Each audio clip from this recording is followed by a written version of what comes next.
No employee by that name works here, I'm afraid.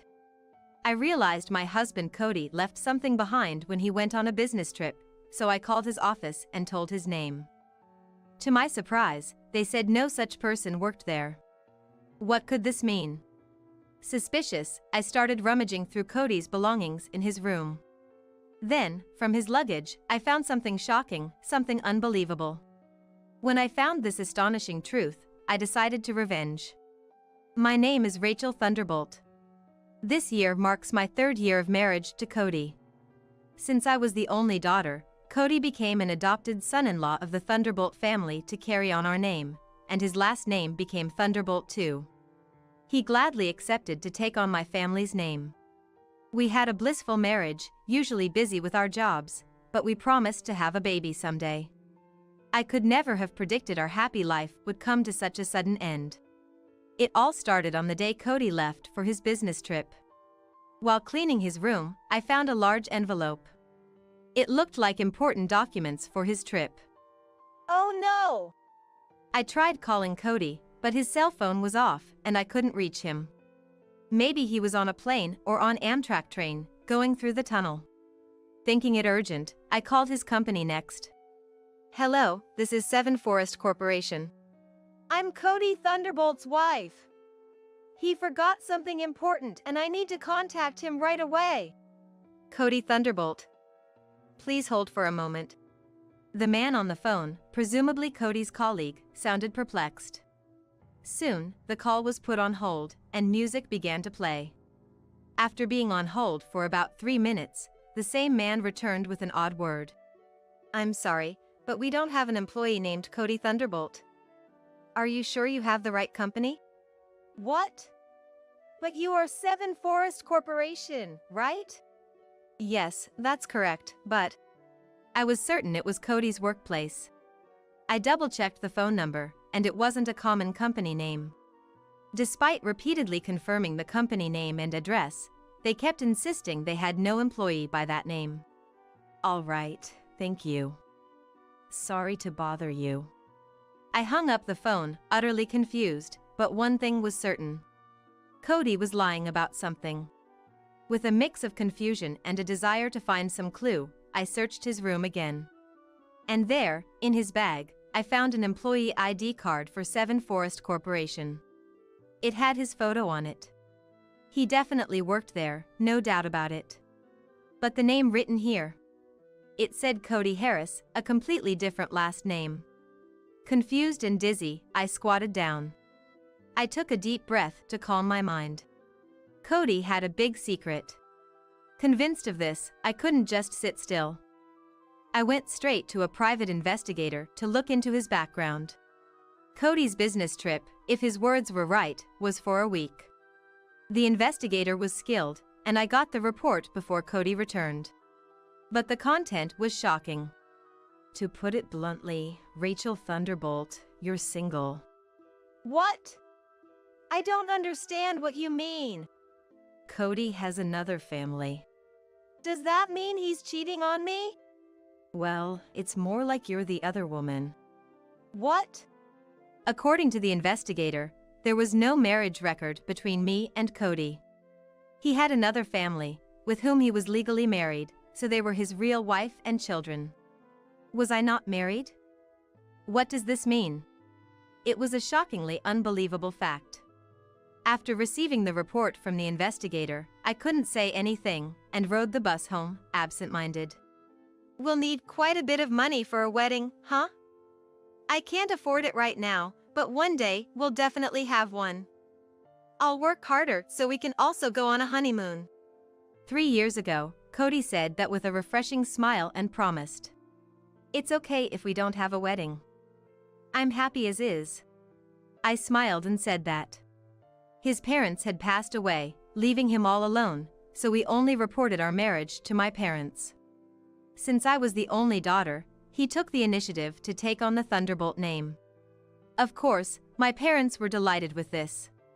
We signed the marriage application, but around that time, I got busy at work and couldn't find time to go to the city office with him. Rachel, you're busy, right? I'll submit it when the time is right. So, I entrusted him with the application, assuming he had submitted it. But in reality, he never did, and so Cody and I were just strangers. We both had different jobs and social insurance, and we kept our finances separate. So, something that should have been apparent from tax documents or something went completely unnoticed. Cody must have known and done it on purpose.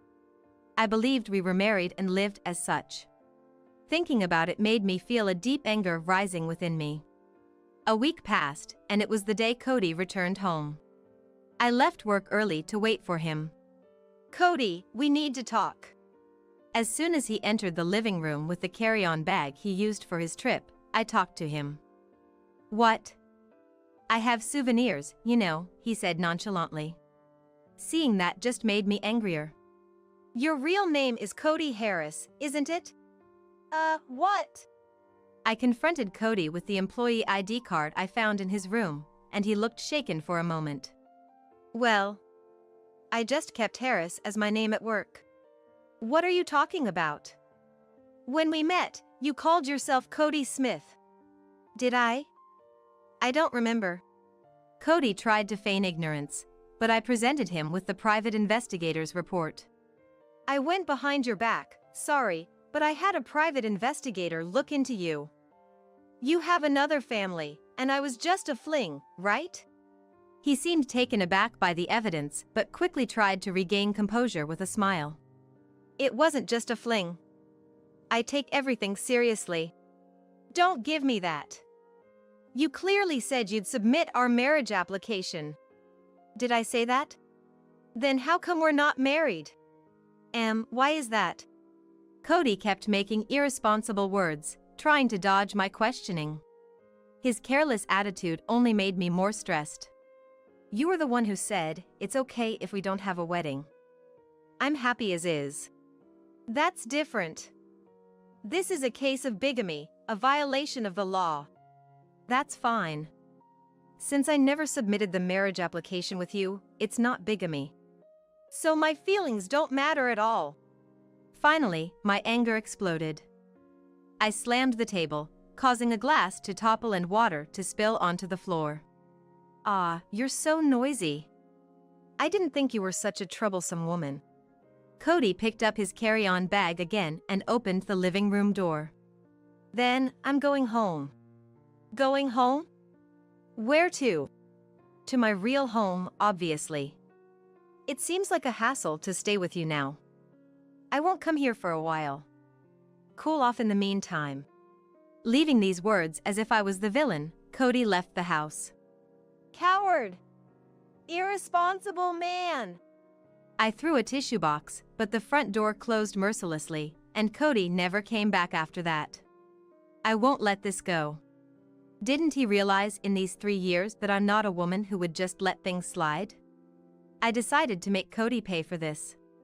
The next day, I called Misty Harris, Cody's legal wife, whose number was in the investigator's report.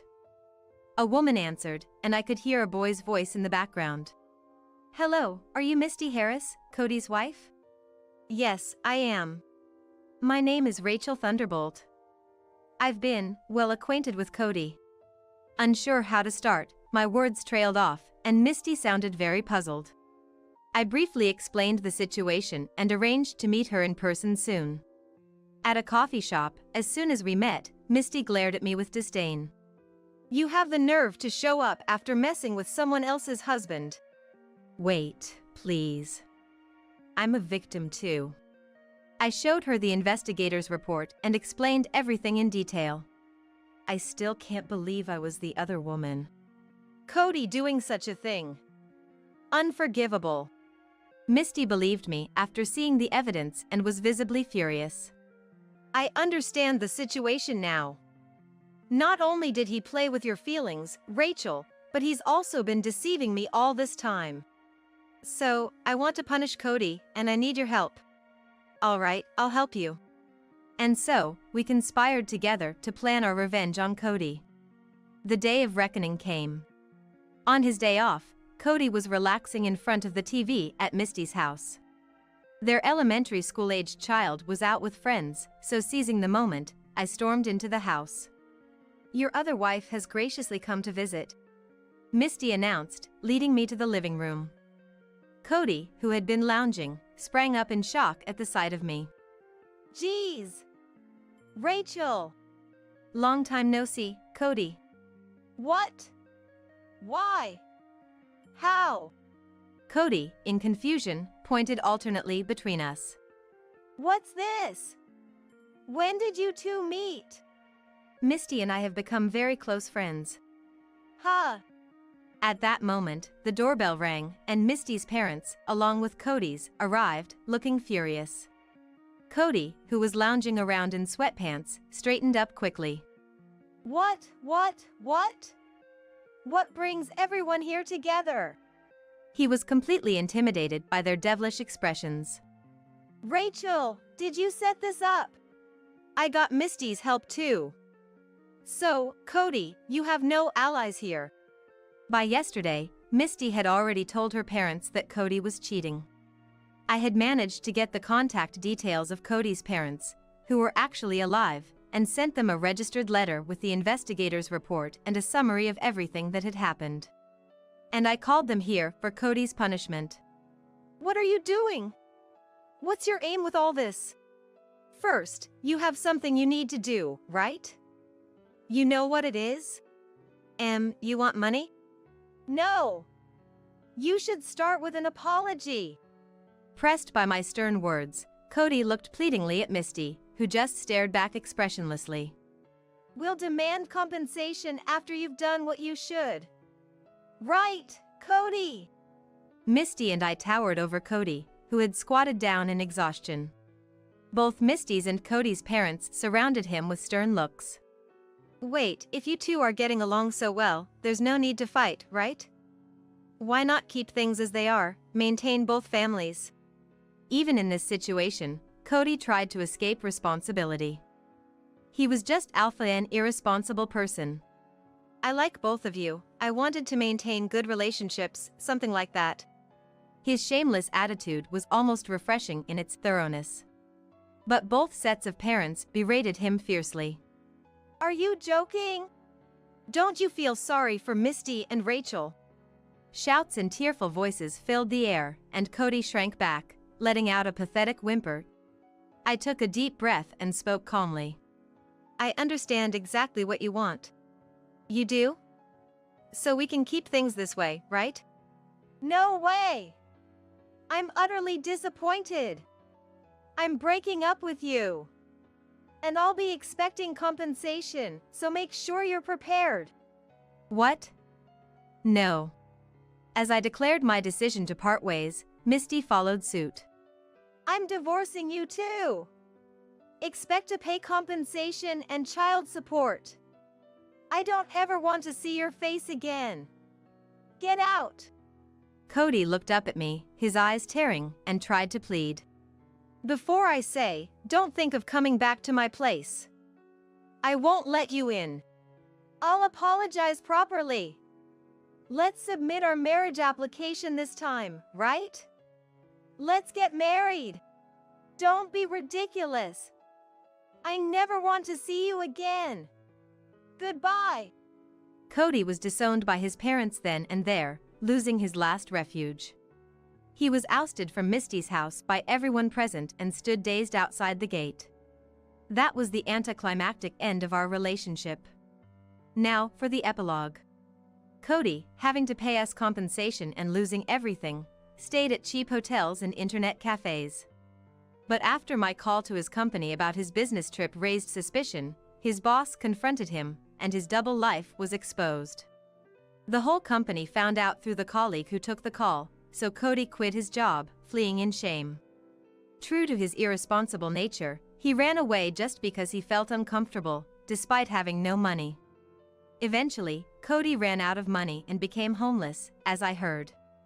As for me, I ended my relationship with Cody, but the emotional scars of spending 3 years as the other woman didn't heal easily. I buried myself in work to forget, leading to a life consumed by my job. A male colleague, concerned about me, asked, "Is something wrong?" and we started going out for drinks together. While venting over drinks, I found myself crying, but he just silently supported me. Having lost trust in people, I began to feel that maybe I could trust this man, and we started dating. I'm experiencing a modest happiness now. Someday, I'm sure I'll find true happiness. Don't make cakes that taste bad. It looked suspicious, so I tasted it first. I felt it so unhealthy, though I threw the garbage out the window. In an instant, I realized this situation was a complete disaster. You threw away the cake? I'm still at work. I am Karen. I'm 28 years old and work at a bank. I got married last year and am still in the honeymoon phase. My husband, Mark, is 30 and works as a pharmacist. We met on social media, of all places. I love music and often post about my favorite artists. Mark shared my passion for music. At first, we communicated through direct messages. I was hesitant to meet someone I knew only in social media. But, strangely, I found myself wanting to meet Mark. He lived about an hour's drive away. It's not far from my home. I figured a meal would be harmless, so I gathered the courage to meet him. Surprisingly, I felt completely at ease, as if we'd met before. Our conversation flowed without a break. I found myself passionately talking about our favorite artists. Perhaps because we'd been in touch every day, there was a strangely close feeling. After that, we went out for meals a few times. From good morning to good night, we were in constant contact. Before I knew it, I was eagerly awaiting his messages. And then we officially started dating. It was surprising, even to myself. My mom passed away from illness soon after I started working. We had a close relationship, like friends. Being from a single-parent family, I felt very lonely. That's when Mark came into my life. To me, Mark was a savior. He's also very dedicated to his work. When we're together, Mark seems most animated when talking about work. He listens attentively to my work-related issues. And supports me. That's what I love about Mark. Mark's mother, Jane, has been incredibly kind since when we started dating. Knowing I don't have parents. Karen, you can tell me anything. Whether it's troubles or complaints, anything is fine. I want to be close to you. Let's not be formal and just be ourselves. She always looked out for me. Eating out is nice, but homemade meals are good once in a while, right? She would say like that, and invited me to enjoy her home cooking. When Mark proposed and we decided to get married, she cried tears of joy. Since I don't have parents, we decided not to have a wedding. Jane, understanding and kind, was all right with that. After we got married, Jane moved in with us.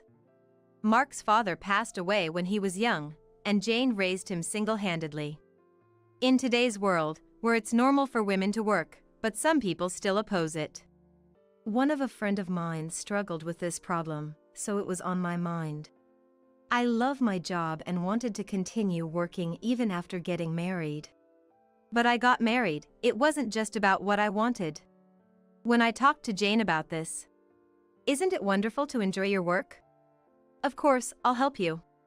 I'll do the household chores, so don't worry. It makes me happy to have a job to do. I get restless if I'm not doing something. Leave the cleaning and doing laundry to me." She understood and supported my desire to work, making mother-in-law issues non-existent. Going out with Jane on days when Mark at work is really fun. Though everything seems perfect, there is someone I struggle with. Mark has an older brother, Tom, and his wife, Betty. Tom got married 6 years ago and has a 5-year-old daughter, Sally. When we first met after our marriage was decided, "You seem like you're good at sucking up, getting along well with Jane." "Lucky for you." Her comment, which sounded like sarcasm, left me speechless at our first meeting. I tried to minimize contact with her, but it's not always easy. Betty often leaves Sally with Jane. "I'm going for a drink today, so please let her stay over. She's picky with food, so just give her some bread for now." She would hand over a single Danish before leaving for her weekly outings. Even if she loves Danish, eating the same thing over and over isn't good. Jane would say this with a wry smile. But Sally is a really picky eater, only eating sweets or Danish. Sally is smaller than other kids her age. I was a bit concerned but didn't think too deeply about it because she seemed healthy. Jane adored Sally. Although I had doubts about Betty's weekly outings, but it made Jane happy, so I let it be. Betty, a stay-at-home wife, dislikes working women. She wasn't pleased about me working. When Mark and I were getting married. Marriage only makes sense with someone who can perfectly manage household chores. Carefully choose someone who can handle quality ingredients to avoid getting sick. Usually, working women are arrogant, so think it through. She was negative towards me. Betty is stubborn and set in her ways, rarely listening to others. Thanks to Jane's support, Mark and I were able to get married. Even after our marriage, Betty would insult me whenever she saw me. A woman's worth is in childbearing, not just working. Start raising kids early. I doubt you're cut out for it. Working and parenting are totally different. Career women always seem so self-centered. She constantly belittled me. Amidst this, we decided to celebrate Jane's 60th birthday. Since she's always been so kind, I wanted to do something special for her. Due to a pandemic, we planned to have it at home. As the host of the party, I was in charge of cooking. I knew Jane's favorite dishes and was excited planning the menu. The number of attendees was 6 in total, including my family and Tom's family. I planned to take the afternoon off to prepare for the day. But, due to a sudden issue at work, I had to work the whole day. Such last-minute changes were common in my job. So, I had to adjust my plans. I had planned to cook in the afternoon, but that was no longer possible. I quickly ordered the steaks and appetizers I had previously thought of. When I told Mark about this, "I'll probably finish work earlier, so I can pick them up. Don't worry. The steak will be a hit." I was relieved that we could start at the planned time. I was also planning a surprise, which made me smile just thinking about it. Just as I was about to finish work, I received a call. It was from Betty.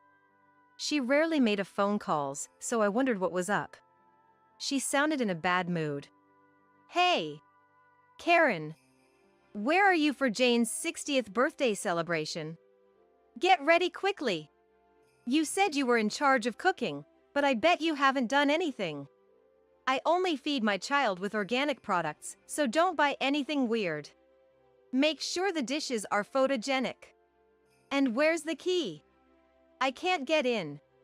She was aggressive right from the start. With so many complaints, I didn't know what to respond to first. But I wasn't late.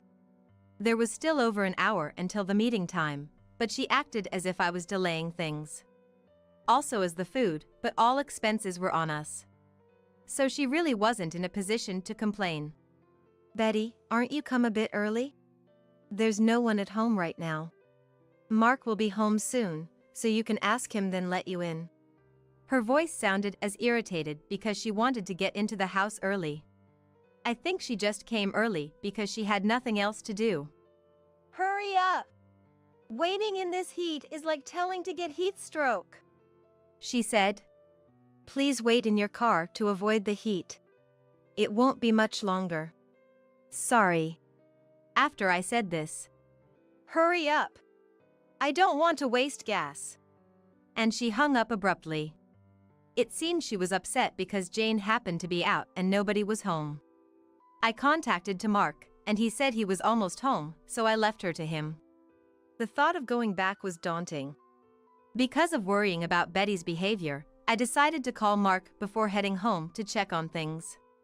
Then, I learned that Sally was happily playing in a plastic pool Jane had set up at home. Just as I was about to head back, relieved, but I received another call from Betty. Apprehensively, I answered, only to hear, "Don't make cakes that taste bad." It looked suspicious, so I tasted it first.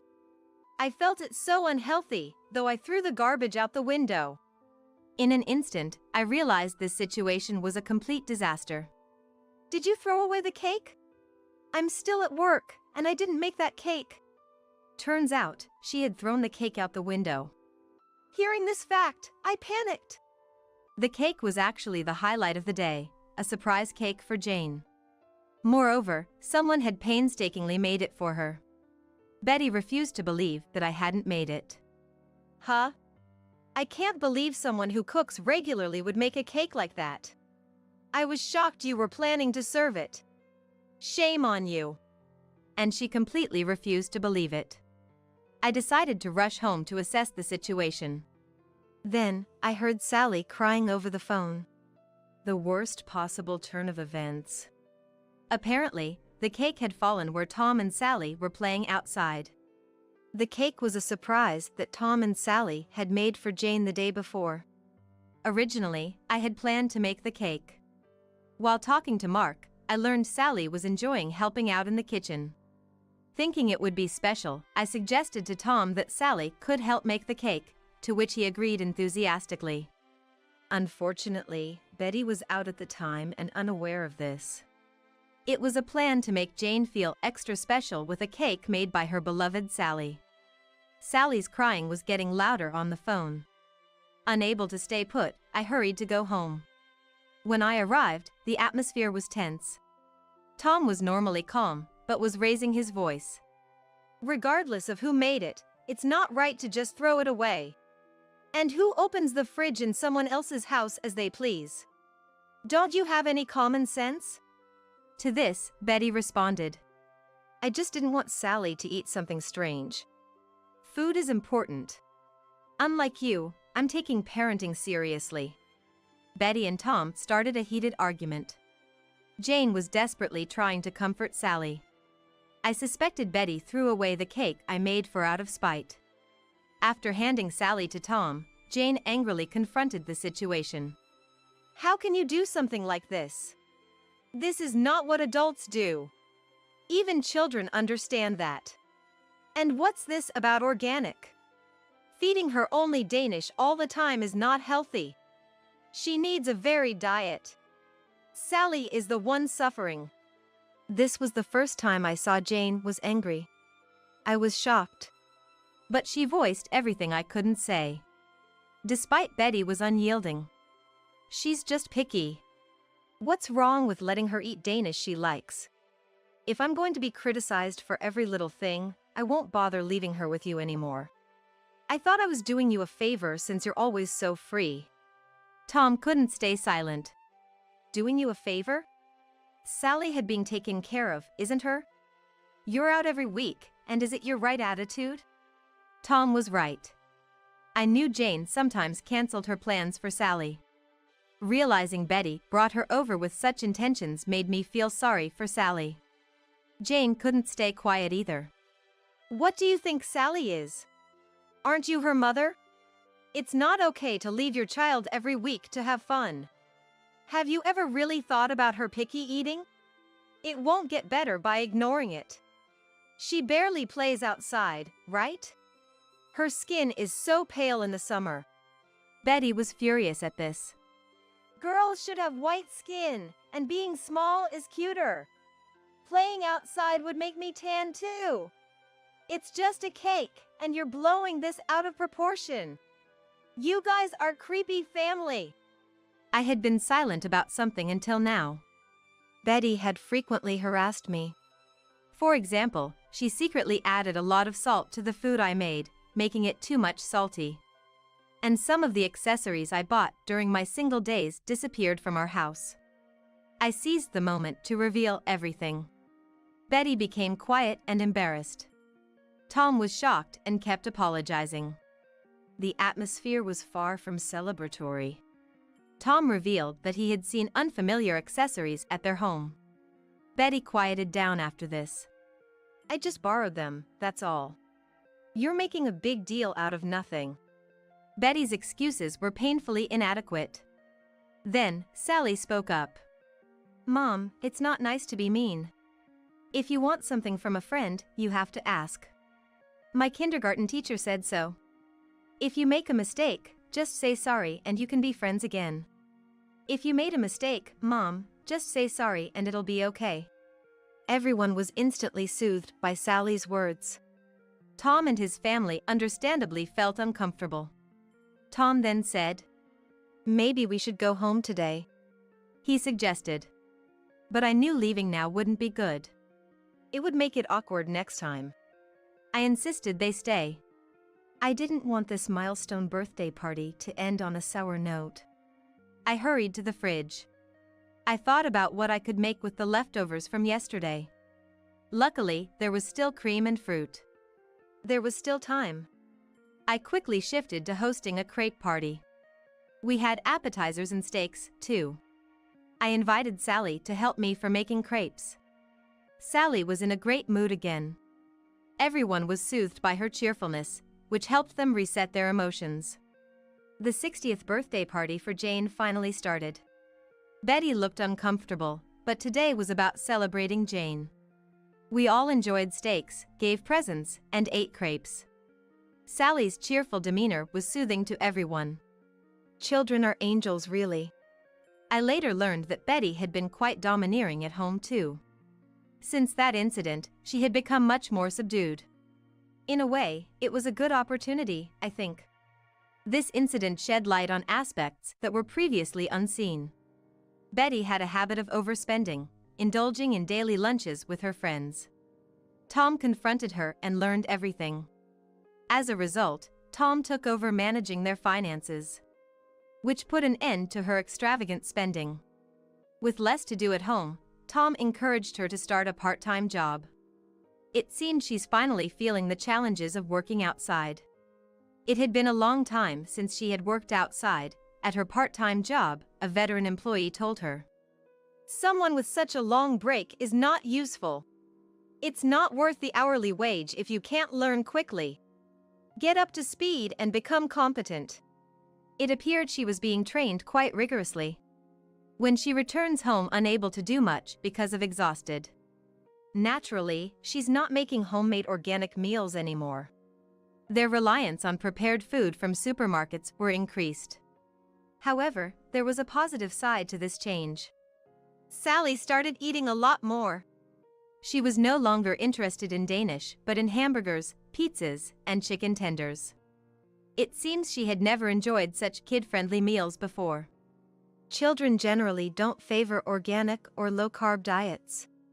Now, Sally says, for my birthday, I want to eat store-bought hamburgers and fried chicken. Her appetite has improved. While junk food isn't great every day, but enjoying what you eat is important. Enjoying food is also a part of food education. Betty used to post about her organic dishes on social media. They were always stylishly presented, regardless of taste. But after this incident, she stopped doing that. It seems she was seeking validation through social media likes. It's the best for being stopped. She's lucky she didn't end up in divorced. Since that day, Betty has awkwardly stopped visiting. Now, Tom brings Sally over by himself. Sally seemed more relaxed and free, even enjoying snacks now. She appeared noticeably brighter and happier. And Jane is also happy to see the peace. As for us, we continue to live happily with Jane. And now, I'm expecting our first child. The whole family is overjoyed. We're all busy preparing baby items for the new addition. I hope we continue to live as a happy family. Get back home and start cooking quickly. That was the first thing my husband blurted out over the phone while I was at work. When he got home, he was visibly upset that dinner wasn't ready. Even though I had explained to him that I'm in the middle of a big project at work and it's a crucial time, he still clings to the old-fashioned belief that housework is a woman's job. You're obviously using work as an excuse to skip out on chores. I'll give you a piece of my mind when you get back. Despite having ended the call, my phone's notification light kept flashing incessantly. It was as if it was reflecting my husband's unending anger, causing me to sigh repeatedly. I'm Natalie, 40 years old. Earlier this year, I was promoted to a managerial position.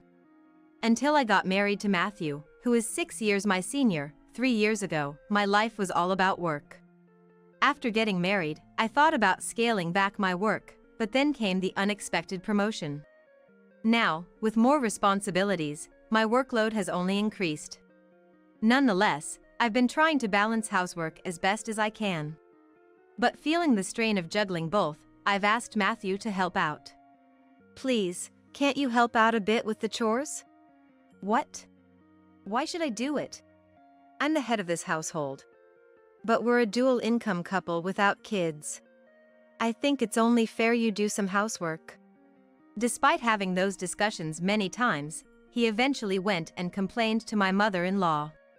Truth be told, mother-in-law is quite a tricky character. Of course, the wife should do all the housework. You're failing as a wife, she would say.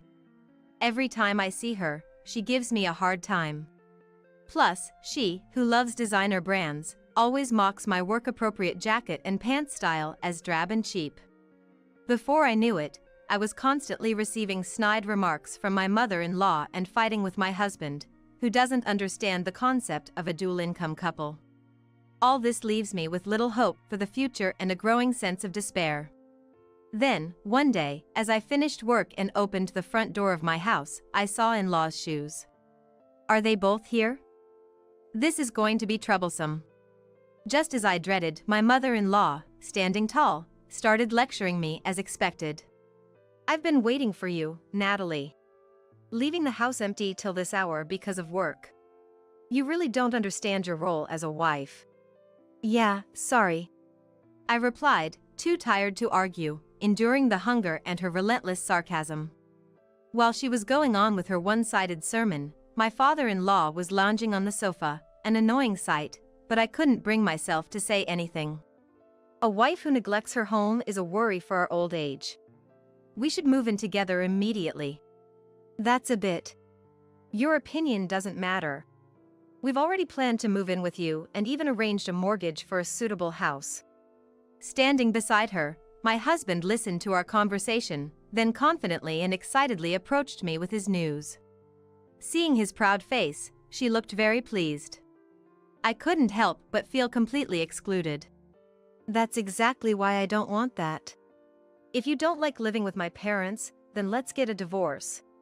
That's impossible. Because... He cut me off, refusing to listen and, as usual, imposing his own opinions. Then just do as I, the man of the house, say. Don't act so high and mighty just because you work at a major company. Women should be quiet and obedient. It crossed my mind that he might not even remember our previous discussions. They, apparently giving up on my input, were excitedly discussing the new house. We'll have separate entrances in the new house for us. You guys will want your own entrance, right? Feel free to boss Natalie around whenever you need. Thank you, you are so thoughtful. A wife is like a free housekeeper, I'll use her to my heart's content. Despite the headache-inducing conversation, with the house loan already taken, I had no choice but to let Matthew have his way. 2 weeks later, on my rare day off, my in-laws suddenly moved into our house. Without any prior notice, mother-in-law, with her piles of luggage, barged in as if she owned the place. Matthew was out, and when I tried to call him to figure out what was happening, he didn't answer. My mother-in-law, in her usual flashy, embroidered designer clothes, started ordering me around as if it was the most natural thing. My father-in-law sank deeply into the sofa, showing no intention of helping. Clear out those cheap bags and clothes from your room. We're using your closet and bed from today. A semi-double bed is too much for you. You can sleep in the hallway. What? Didn't you hear me? Get moving. Wait a minute. Weren't we supposed to move in together only after getting the new house? Our house sold quicker than expected. Starting today, I'm going to retrain you to be a proper wife. She twisted her mouth maliciously, seeming to enjoy the moment. She completely ignored everything I said. Just thinking about starting life with father-in-law, who wouldn't even move things in front of him, weighed heavily on my heart. Doing as I was told, I began taking my clothes and bags out of my room, to her satisfaction. You're always wearing the same clothes despite your good salary, and you don't even own a designer bag. Yeah, I don't really focus on that stuff. That's why you're so plain and boring. You must have a lot saved up since you don't spend. Not really. Lying again. She mocking laughter, now even more spiteful, made me feel like she was targeting my savings. Also, you'll be buying all new appliances and furniture when we move to the new house. We only brought our clothes and newly acquired golf gear. She made decisions without listening to my opinion. Biting back what I wanted to say, I focused on tidying up. Not owning much, I quickly moved my belongings from my room to storage. Now it's time to store our important stuff. Hurry up. I placed her clothes and father-in-law's golf bags in the closet I had been using. She looked very satisfied watching this. As I was finishing up, my husband returned home and happily addressed me, seeing the situation. First of all, it was a luxury for a wife like you to even have a room. Leave it to my mother, and you'll become a proper wife. This is just the beginning. I'll drill into you what it means to be a wife. True to her word, the next day I was woken up at dawn to prepare breakfast for everyone, including sandwiches I had never before made for my husband. My mother-in-law just watched, offering no help. After completing everything and heading to work, she would call to order me to do shopping, and upon returning home, there was no rest, only dinner preparation. By the time I finished washing the dishes, my husband and mother-in-law were enjoying their shower time. Exhausted, as I headed to shower, she added, "Use the stored water in the bathtub to wash yourself. You don't get the luxury of a shower." Entering the shower room silently, I found the water dirty and unappealing. "Remember, use the stored water." I was shocked when the shower door suddenly opened. All I wanted was some privacy in the shower, but she wouldn't even allow me that. Why must I endure this when I'm the one paying the high heating bill? I'm so tired. Why are wives always looked down upon, regardless of the era? I could just refuse, but to avoid further conflicts, I told myself it was just temporary endurance. Of course, my husband showed no concern for me. In fact, he started exploiting me more. "Hey Natalie, bring me beer and snacks." Lately, he just lounged on the sofa, playing games. Angered, I glared at him, and he yelled back, "Don't get cocky. You just need to listen to me and my mother." I felt strongly that there was no one on my side in this house. A month into this hellish life, reaching my limit, I got a call from a real estate agent during lunch break. I had been secretly preparing to leave the house. Finally, the day I've been waiting for. I can be free. The next morning, with an innocent expression, I carried my suitcase to the living room where they were. "I'll be on a business trip to Los Angeles for a few days." What an arrogant way to say it. "Make sure to buy gifts. Don't forget there's a mountain of housework waiting when you get back." And so, I left the house. The business trip was a lie. I moved into my new house straight after work. Alone for the first time in a while, I felt an overwhelming sense of happiness. From now on, I'll live for myself. I resolved in my heart. Starting that day, I blocked my husband's calls and cut off all communication. A week later, my husband, unable to hide his irritation at my not returning home, was lurking behind a pillar at my workplace. As soon as he saw me, he rushed over and grabbed my arm tightly. His eyes were wild, his face flushed, glaring at me threateningly. "I knew it. You were back from your trip already. Let's go home." "No, I'm not going back." "What nonsense are you spouting? How dare you, a wife, act like this? Do you want a divorce that badly?" "Yes." "No one will take you in after me. Actually, we're already divorced, so we're strangers now. You haven't forgotten, have you?" "Huh? You slapped a divorce paper in my face 3 months ago after a huge fight." "What? Did you file it?" His voice trembled as he asked for confirmation. When I affirmed, he was visibly shocked and disoriented. In fact, before my in-laws arrived, he had suggested living together. I naturally refused, and in anger, he presented the divorce papers. I made good use of them. "But just recently, when I said if you didn't like living together we should divorce, you said that's impossible." "We're already divorced." "It's ridiculous to live together when we're separated, isn't it?" Then why were you living with us? I bought a new apartment but couldn't move in immediately. I was told it would take 1 to 2 months, and after spending much of my savings on the apartment, I couldn't afford a hotel. He was stunned, not only that the divorce was already final, but also that I had purchased an apartment. His previously flushed face turned pale. Now that you understand, are we done here? Not at all. That's joint property, right? I bought it with money I saved before marriage, so it's my personal property. Seriously? Oh, right. Your stuff is still there, come get it. You're just saying that to get your parents to persuade me. I've seen through all your plans. I've packed everything I need in my suitcase. I've even reserved luxury furniture from famous brands. For a moment, he looked envious. Had he cherished me, this wouldn't have been the outcome. Such a pity. I don't accept this. I'm canceling the divorce. As I said, you're the one who slapped the divorce papers on me. Even if you take it to court, it'll be a waste of effort. Look, I'm in trouble without you. I can't pay off the mortgage for the house we bought together. I was counting on splitting it with you since you earn more. Then he started to cry.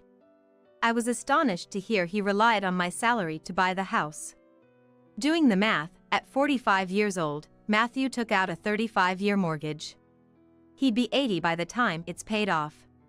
It's none of my concern now. You'll have to pay it all yourself. No, no, no. Don't be cold, help me find a solution. We were married once, after all. Your parents have the money from selling their house. Use that. Well, actually, they didn't sell the house. It was auctioned off due to my parents defaulting on the loan. What did they spend the money on? Designer clothes, bags, and Dad's expensive golf gear. I was shocked. They really intended to live off me. The day they moved in, my suspicion that they were after my money wasn't unfounded. I'm glad I divorced. I felt reassured about my decision. Despite their precarious situation, they gambled, hoping for a big win. They ended up borrowing dangerously and lost everything. Now, just paying the interest is a struggle. I refuse to spend my life with such people. Never contact me again. Then my ex-husband blurted out something ridiculous. The house we bought is joint property since we bought it before the divorce. What? You have a duty to pay the mortgage. It's in your name. If it's recently bought, selling it won't even cover the deficit. If you think I'm lying, check it out. Then let's get back together. I have no intention of returning to a husband who looks down on me as a wife. What nonsense he was speaking. He didn't understand how awful his actions were. Then lend me money. Sleep talking is meant to happen while you are sleeping.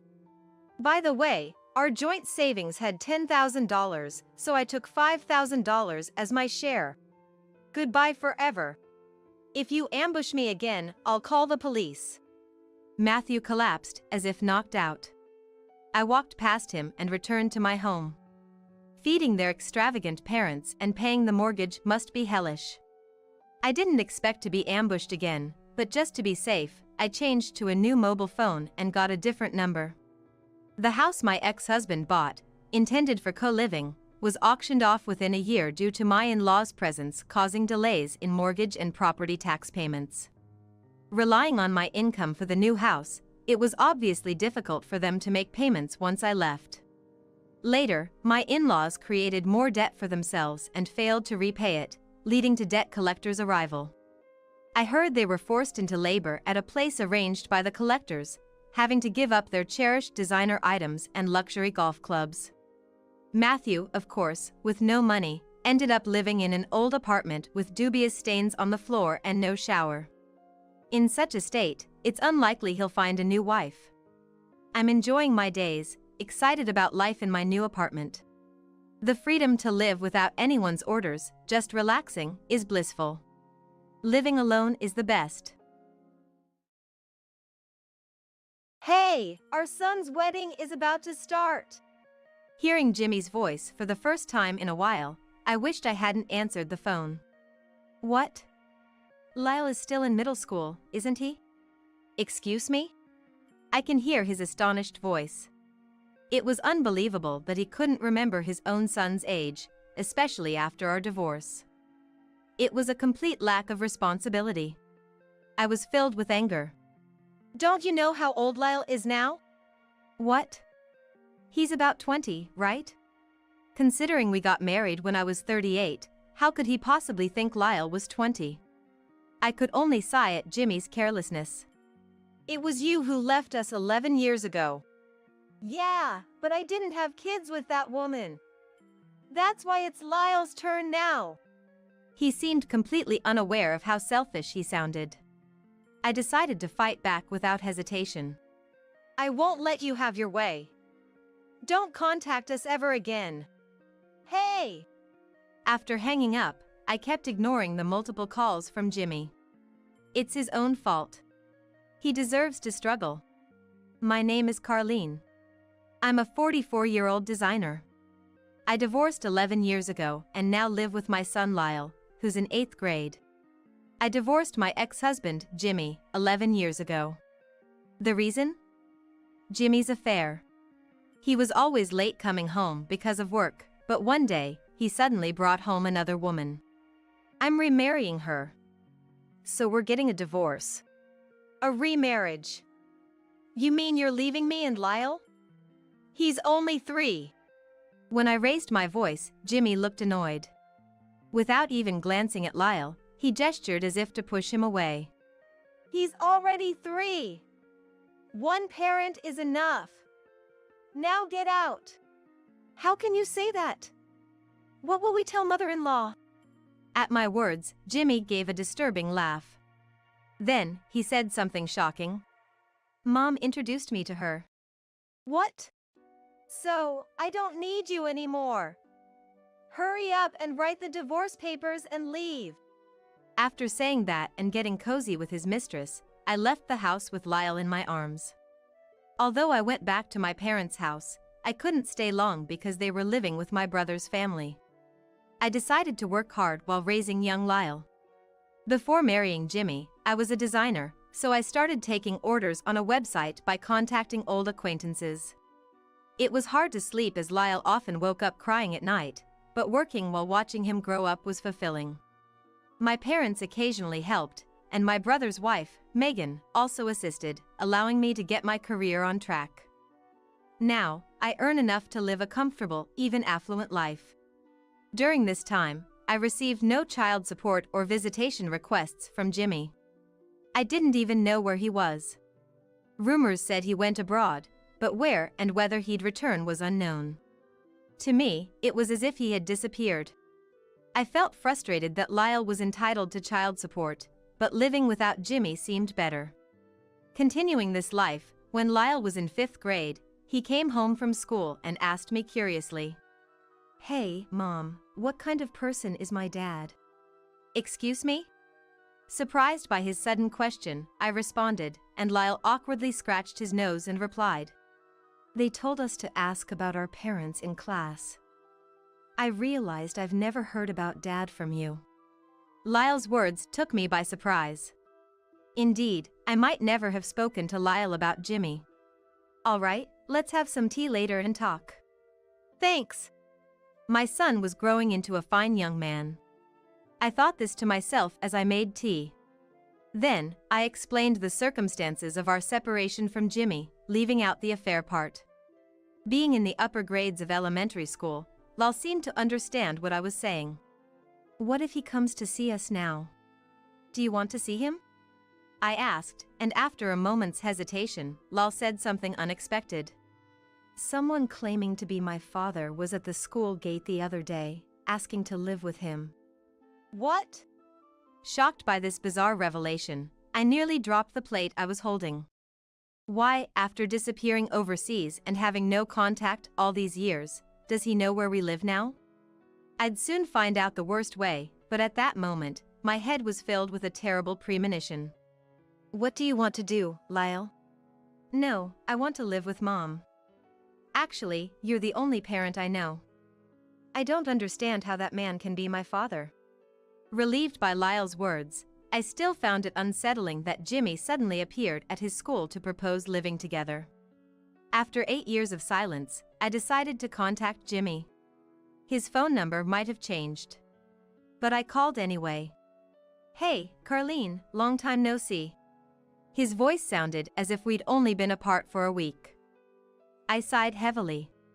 Even from his attitude on the phone, I could tell Jimmy hadn't changed. "Did you go to Lyle's school?"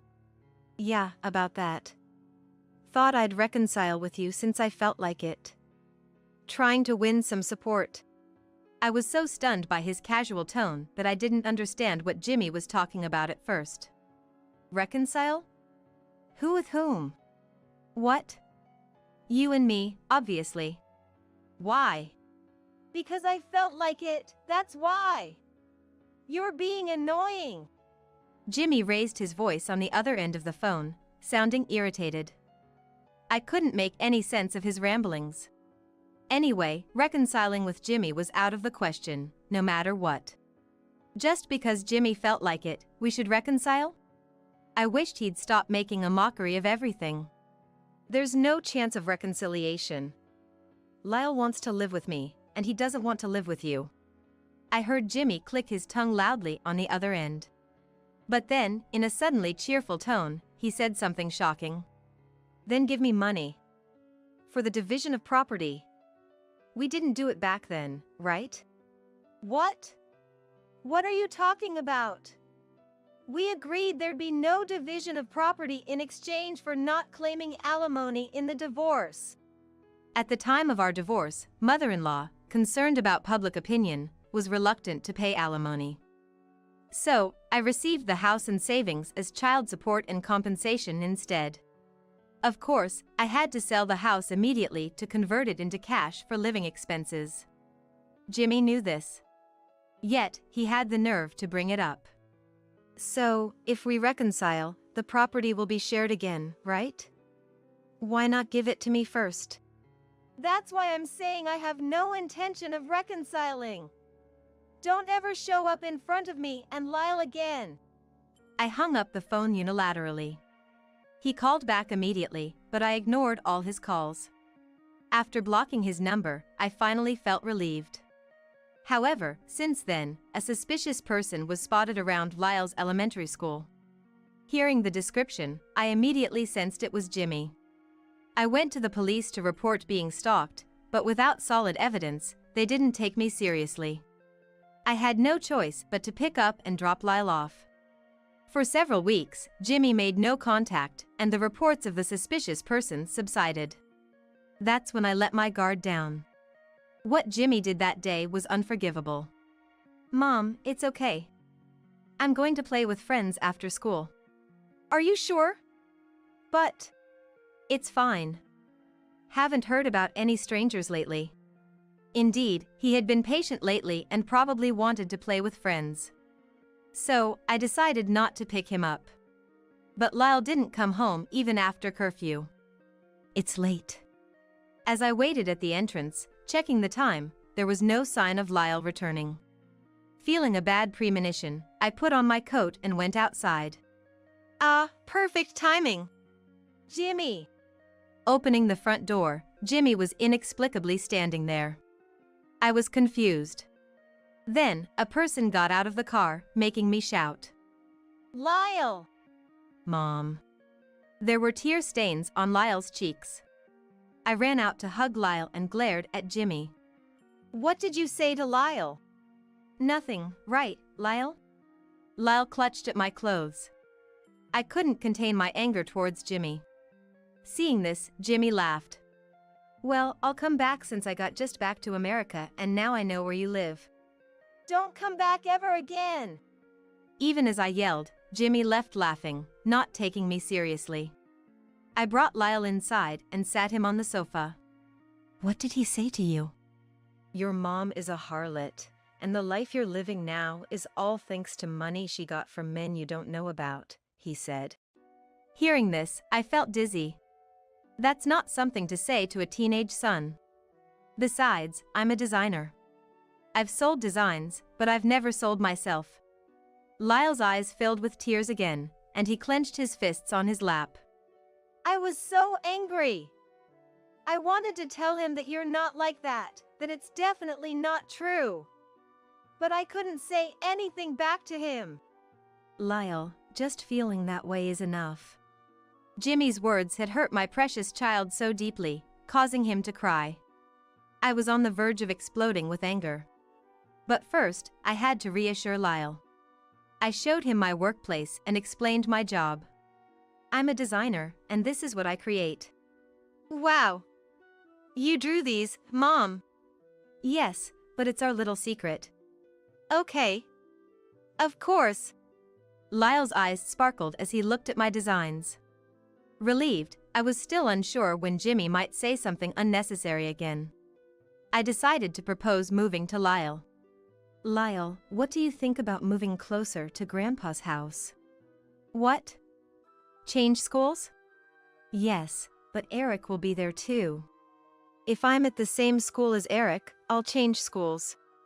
Eric is the only son of my brother and his wife, and in the same grade as Lyle. They have been close friends since they were little, calling each other Rick and Lily. As they grew up, their friendship became even stronger, and despite living apart, they can now be called best friends. Lyle easily decided to transfer schools, and 2 months later, we moved close to my parents' house and started attending the same school as Eric. Thanks to Eric, Lyle quickly settled into his new school and enjoyed going every day. My parents and brother were very happy that Lyle and I had moved back nearby. However, Megan's attitude towards me had changed. She was kind to Lyle, but unusually cold towards me. Hey, are you planning to come back for good? What? It's a problem. You're after the inheritance, aren't you? That's not my intention at all. I was confused by Megan's sudden change from her previous kindness. As a result, I avoided going to my parents' house unless they called me, and Lyle started visiting more often. Everyone, including my parents, brother, and Lyle, found it strange, but I couldn't badmouth the kind Megan in front of them, so I just said I was busy with work. 3 years passed. And Lyle was in 8th grade. Maybe it was his rebellious phase, but his responses were sparse lately. Still, as a parent, I was happy to see his growth. During these 3 years, there was no contact from Jimmy. Megan remained the same, but I was able to live peacefully. However, one phone call would change our lives dramatically. Hey, our son's wedding is about to start. Hearing Jimmy's voice for the first time in a while, I wished I hadn't answered the phone. What? Lyle is still in middle school, isn't he? Excuse me? I can hear his astonished voice. It was unbelievable he couldn't remember his own son's age, even after our divorce. It was a complete lack of responsibility. I was filled with anger. Don't you know how old Lyle is now? What? He's about 20, right? Considering we got married when I was 38, how could he possibly think Lyle was 20? I could only sigh at Jimmy's carelessness. It was you who left us 11 years ago. Yeah, but I didn't have kids with that woman. That's why it's Lyle's turn now. He seemed completely unaware of how selfish he sounded. I decided to fight back without hesitation. I won't let you have your way. Don't contact us ever again. Hey! After hanging up, I ignored multiple calls from Jimmy. It's his own fault. He deserves to struggle. I decided to change my phone number first. But even after changing my number, Jimmy called me. Hey, you made me look like a fool.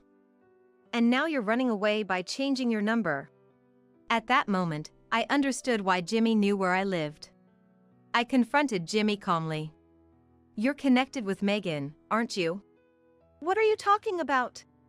Jimmy was clearly flustered. Bingo. I calmly unraveled the mysteries for Jimmy. You knew my address and even recognized Lyle, who you haven't seen since he was 3, all thanks to Megan. The call was abruptly cut off. I tried calling back several times. But Jimmy didn't answer. Eventually, he blocked my number, so I sent text messages. Seemingly after reading them, Jimmy quickly called back. Don't you have any human decency? I could say the same to you. I retorted coldly to Jimmy, who had lost his temper. By the way, Megan is there with you now, right? Can you put her on the phone? Why would you think that? I mean, she's not here. His obvious reaction was exasperating. I whispered the content of my emails to Jimmy. Eric's father. That's not Jimmy. See, she is there. Ah. It seemed like Megan had been listening in on Jimmy's phone. I pointed this out calmly to her annoying voice. This is just a coincidence, right? Yeah, just a coincidence. We were just catching up on old times, right? The two were clearly lying. I sighed. Alone in a hotel, reminiscing, really? How do you know we're in a hotel? Hint, Megan's purse. Ah. There was a sound of something hard hitting something else. However, the location marker on my computer screen didn't disappear. You shouldn't have said anything. Now you can't prove we're here. They sounded triumphant, but I couldn't help laughing. Megan seemed a bit unnerved by my laughter. What's so funny? Oh, Megan, it seems you've already been caught. What do you mean? No way. Yes, my GPS is intact. Megan let out another annoying sound after hearing my response. Only my brother could have put a GPS on Megan. I'm actually on the phone with bro right now, so he's hearing everything. Megan was apparently speechless, not expecting this. In fact, I had bought another mobile phone, separate from the one I had been using. And I had given Megan only the new number. That's why I had already connected the call with bro beforehand. The whole thing started when bro consulted me, saying Megan was leaving the house at the same time every week, hardly doing any housework, and becoming increasingly irritable. I asked when this change in Megan began and realized something. It matched the time when Jimmy started contacting me. Megan, what are you doing? It's not what it looks like. I was just giving advice. You give advice in the shower together, huh? Apparently, bro's GPS also had a listening device. Thus, every conversation between Megan and Jimmy was overheard by us. Eavesdropping isn't very ethical. Coming from someone who's been cheating with her brother-in-law for years, that sounds odd. Bro laughed mockingly, while Megan seemed to grind her teeth in frustration. Then Jimmy interrupted. The truth is, I love Carlene and Lyle. What? You said I was number one. Shut up for a second. Carlene, please, let's get back together. I was speechless at this absurd request. When I remained silent, Megan couldn't hold back and started revealing everything. You whispered love to me so many times. You said I was cuter than that plain girl. What about remarrying me? That's because I have to arrange a marriage between Lyle and a daughter of a business partner. Jimmy's slip of the tongue helped me understand his motive. I knew from investigating Jimmy that his business wasn't doing well. Apparently, he was planning to arrange a political marriage for Lyle while enjoying a life with Megan. Using my beloved son as a tool was something I could never forgive. I decided to reveal something. Oh, by the way, Megan, did you know? The house of our parents, which you also live in, I had it remodeled. Since that day, it's been in my name. What? What are you talking about? Predictably, she was shocked, and I couldn't help but laugh again. Bro took over the explanation. Remember when we agreed to live together?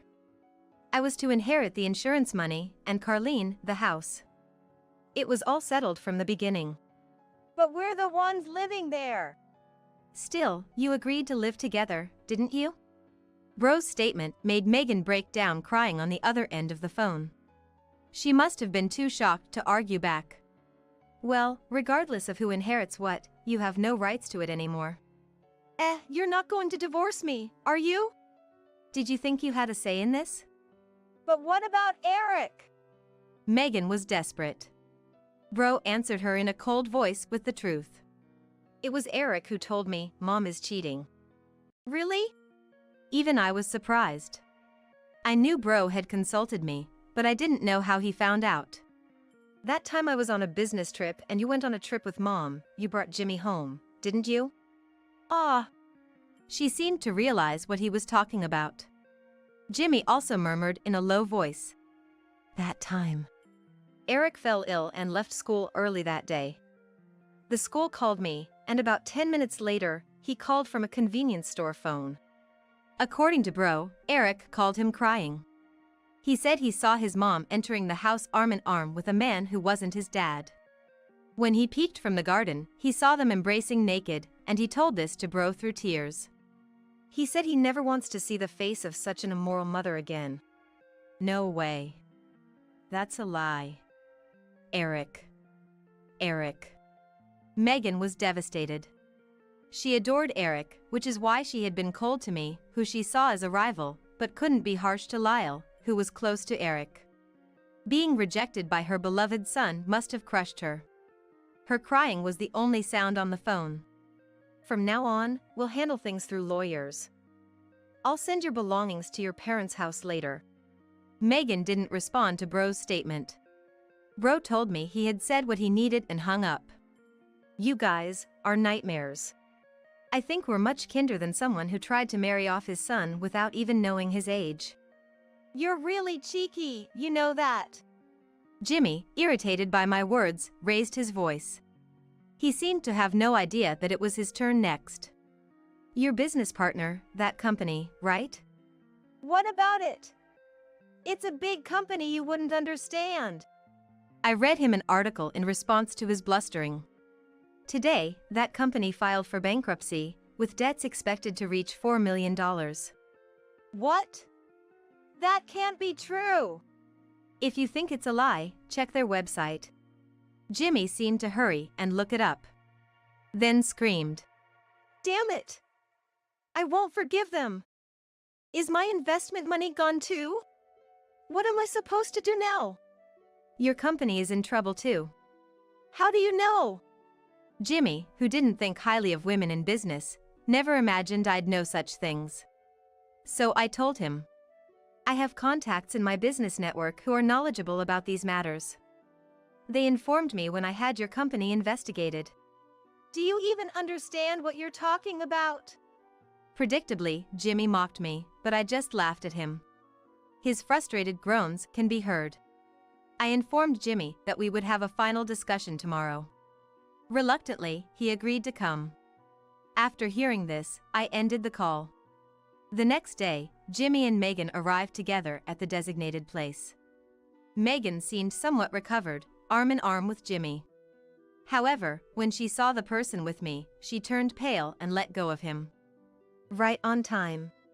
You're not alone. I never said I would be. I replied, and Megan glared at me. It wasn't me who spoke to her next. Mom, I asked for this time. Eric, There's no need to say anything. I came here to say goodbye. Eric's words shocked Megan. She let go of Jimmy and clung to Eric. I don't want to say goodbye. Let's live together, Eric. It'll be fun, right? Eric looked down at Megan with a smile. I felt a chill down my spine at his cold smile, something I couldn't have imagined from the usually kind Eric. Think about it. What kid in the world would find it fun to live with his mom and her lover? Did you ever consider how shocked I was to see that scene in the courtyard? Megan stood frozen and trembling in front of Eric, who calmly and smilingly confronted her. Seeing this, I was convinced that Eric was indeed Bro's child. His manner of expressing anger was exactly like Bro's. And that lover is the father of my best friend and cousin, Lyle? Carlene's ex-husband? How immoral can you be? You. Do you know who gave birth to you? Megan tried to argue back, shaking. Eric pointed at her and laughed. Unfortunately, you. Thanks for giving birth to me and raising me. But you're not my mother anymore. Eric said this and forcibly pulled Megan away from himself. Megan fell to the ground, stunned. Jimmy, who was close to Megan, glared at Eric. Then, Lyle, who had been silent beside Eric, spoke up. I don't remember Dad, but I'm glad. He's just a stranger to me, always has been and always will be. Living with him is unthinkable, he's a stranger. Jimmy, initially stunned, turned red with anger. Before he could retort, Lyle continued. Even if I'm called a mama's boy, my only parent is my mom. If she remarries, that person will be my parent. Not you. You're alive because of me. It's Mom, actually. You just spread your seed. Hey! Jimmy seemed to lose the energy to argue back, utterly rejected. I was on the verge of tears seeing the growth of Eric and Lyle. Despite the burdens I placed on them, they stood strong, supporting each other. I felt so proud of Eric and Lyle. Anyway, we're off now. Going to watch a movie. We'll be back by curfew. The two ran off, smiling like typical teenagers. I felt a bit relieved seeing their youthful spirits. Then, I handed Jimmy a paper. Sign this. It's for the restraining order and compensation for this time. And this too. Bro, who had been silent, handed over another document. That's too much. I'm in debt, please. I don't care. Maybe sell your body? Bro and I turned away from them coldly. I'll agree to the divorce. But let's live together. I'll do anything. We can do the housework. We don't need you. You'll disrupt the moral order. Megan's face turned from pale to utterly bloodless in response to Bro's complete lack of mercy. Yet, Bro continued to press her relentlessly. Feeling a slight twinge of sympathy for her, I was interrupted by Jimmy clinging to me. Seriously, no chance of getting back together? No way. I'm engaged. What? Jimmy noticed the shining ring on my finger for the first time. Actually, following these recent events, I received a proposal from the man I had been seeing for some time. We have been dating for about 2 years now. Of course, I had already introduced him to Lyle, and Lyle had given his approval. Did you cheat? And you're the one saying that? You've got to be kidding. I've been single for 11 years. Jimmy seemed unable to say anything, opening and closing his mouth. Megan, rejected by Bro, was in the same state. Both of them signed the papers with pale faces and then sat down on the ground. Bro and I glanced at them and left the scene. The next day, Bro filed for divorce. When Megan's parents came to their house to apologize, Bro, speaking calmly and smiling, even frightened me, a family member. The compensation for Megan's divorce was covered by selling her parents' house, and now she and her parents apparently live in an old, dirty apartment. Her parents, already in their 80s and too weak to work, depend on Megan working day and night to repay the compensation and cover living expenses. Bro was indeed shocked by Megan's affair and spent several days in bed. Eric took good care of him, and Bro was secretly crying. Eric, too, cried in secret at times, and I found their bond as father and son endearingly heartwarming. Apparently, Jimmy and Megan's affair started after my divorce was finalized. Jimmy's initial affair partner quickly left, and he approached Megan to win me back. Jimmy, though awful on the inside, I think, was good-looking. Megan, flattered by the attention of a handsome man 5 years younger than her, fell for him. Jimmy, having lost his heir and money, was eventually abandoned by his in-laws and now works tirelessly in day labor. His salary mostly goes towards the alimony to me, leaving him unable to rent a house, and I heard rumors that he sleeps in parks. I feel no sympathy, probably because I've grown to despise Jimmy. Lyle has become very reliable since then. I don't know what prompted this change, but I find it gratifying. At the same time, I feel a bit lonely, perhaps because I'm a mother. As for me, I happily remarried the man I was engaged to. We are living blissfully every day. Lyle has grown very fond of him, sometimes leaving me behind to go out. Actually, I recently discovered I was pregnant. I haven't told my husband or Lyle yet, but I'm already filled with happiness imagining their joyous reactions. Today is my birthday. My husband and Lyle are secretly preparing something. I'm looking forward to this year's surprise, but I have my own surprise to share. Let's take a break. Light shines through the clouds outside the window. It's as if the angels are telling them about our little one before I do, I thought with a smile. Mary, she's pregnant. I'll pay you a settlement. Just leave this house. I was blindsided by these words from my husband of 10 years. Betrayed in such a brutal way. I couldn't believe it. Was this his way of blaming me for us not having kids? But I know something he doesn't. A bright future doesn't await him even if we divorce. My name is Mary, and I'm 35 years old. Every day, I face patients as a nurse. This year marks my 10th wedding anniversary. Kevin, my husband, used to be one of my patients at the hospital where I work. We met there and got married after dating for a year. Kevin normally works as a caregiver, but he's actually the son of a wealthy family that owns a well-known hotel. His brother has taken over the family hotel, and it's doing quite well.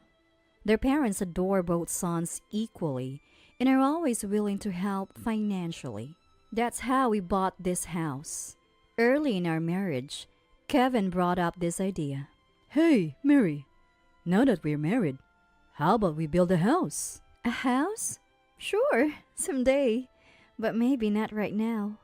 Don't worry about it. Money is not an issue. Money is no object. I don't have much saved, you know. Are you sure you can afford it? Don't worry. My parents are thrilled about our marriage. They'll buy us a house, no problem. Wow, that feels a bit too much, doesn't it? No biggie. I'll talk to them. And so Kevin quickly called his father, who easily agreed. Although it felt awkward, they insisted we shouldn't hesitate. So we accepted their generous offer. By the way, they're kind to me too, not just their son. Life was pretty smooth, up until a couple of months ago.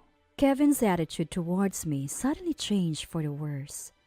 Just recently, he raised his voice at me when I got home from work. Hey, what's the big idea coming home this late? Do you even know what time it is? I'm sorry, one of the night shift nurses was late, so I had to cover for her, he yelled back. Really? You're prioritizing work when your husband is starving at home. Look, we were understaffed, and I couldn't just leave. Always making excuses. If you can handle the housework, maybe you should quit your job. As he began to throw harsh words at me without a second thought, my spirit started to wear thin. It's not just about work. These days, I'm constantly criticized for other reasons too. Got a call from Dad and Mom today. They asked when they're gonna see their grandkid. What can I do about that? Kids are a gift from life. What? It's your fault we don't have one. Show some remorse. Kevin, how many times have I told you? We took fertility tests before. The doctor said everything was fine. Then why can't we have one? You must be lying about those test results. I'm not. I'd show you the results. I'm a nurse, remember? If you're so adamant, why don't you get tested too? What? Why should I? Men don't have fertility issues. Seriously? He always blames me for our inability to have children. I began to harbor unspoken resentment against the way he talks and behaves. One day, after working late, I returned home to find that my usually early returning husband was nowhere in sight. No messages from him on my phone either. Worried, I decided to give him a call. Hey, Kevin, you're not home yet. What? You called for that? You're such a nag. Come on, don't say it like that. While relieved that he's safe, I also expressed my annoyance. You get mad when I'm late, but you won't even give me your heads up when you're running late. Why should I? I'm the man of this house. I don't owe you any explanations. What the heck? We're supposed to be equals in this relationship. Don't talk back. Just don't interfere in my affairs, got it? Hey, Kevin, what's for dinner? Before I could finish speaking, he hung up the phone. The dial tone sounded in my ears as frustration engulfed me. What the heck? He gets mad if I'm slightly late in contacting him, yet he can do whatever he wants? Why does he get to be angry when all I did was check when he'd be home? Annoyed but not wanting to hear any complaints later, I decide to prepare dinner for the both of us anyway. Yet that night, he didn't return home until after midnight. A flushed-faced Kevin walked in cheerfully just as I was about to head to bed. Kevin, if you're going to be this late, you could have at least messaged me, and you have work tomorrow, right? You smell like alcohol. Stop nagging. Who cares? I can survive without working, you know. What are you talking about? That's not possible. Our current lifestyle is possible because we both work. That might be your case, but I have Dad and Mom. If I need money, they'll help.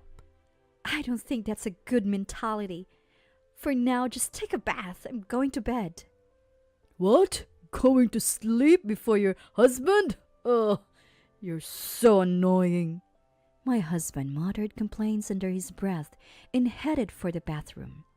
At this point, I was more dumbfounded than angry with his attitude. From that day on, he started coming home late at night without any notice. Additionally, he became careless about his job, even skipping work without permission. 2 weeks later, I received another call from his workplace saying he was absent without notice again. Fed up, I decided to wait for him to come home so we could talk. Sure enough, around 1 a.m., I heard the front door open. My husband, face flushed, walked into the living room with a grin. I'm home. Do you have any idea what time it is? Cheh, you're always so naggy. What's with that attitude? And you skipped work again today, didn't you? Then I noticed a strange woman standing behind him. The young woman looked at me and smirked triumphantly. A sick feeling washed over me, and my heart skipped a beat. Gathering courage, I asked him, "Who's that behind you?" Oh, right. Laura, come on in. Laura? Bringing a guest home at this hour is pretty rude. A guest? Laura is not a guest. Then what? A friend? She's my girlfriend. What did you say? My worst fears confirmed. My vision swayed for a moment. Ignoring my state, my husband cheerfully continued. You probably guessed already. I'm planning on marrying Laura. What are you talking about? Stop joking. Do you really think I joke about this at this hour? But we're married. Suddenly saying you have a girlfriend? That's cheating. You know you're not loved anymore, don't you? Excuse me? Hearing our conversation, Laura chuckled softly, fighting the urge to scream. I appealed to my husband. Don't mess around. This isn't something I can just accept. Let's talk about it some other time. No need. I want you to leave now. What? Kevin, what are you saying? Laura is pregnant. What? The word pregnant plunged me into darkness. Right now, Laura is carrying my adorable child. You're just in the way. Are you serious? We don't have any kids, so I'll pay you a good settlement. Now, get out of this house. I couldn't believe he was demanding a divorce out of the blue. I noticed my legs were trembling. Seeing my distress, Laura taunted me in a sickeningly sweet voice. Mary, was it? Sorry to break it to you, but it must be hard seeing a young woman like me with Kevin. You must feel so inferior, huh? You? What's your deal? You're not only still my husband, but also have a child with him? Oh, right. You're infertile, Mary, right? No wonder you're extra jealous. Excuse me? What did you just say? Even Kevin's parents will probably welcome me more than they'd welcome you, knowing you're infertile. So, could you please leave? Arguing with an old lady like you might affect my unborn child. In that moment, an indescribable rage surged within me.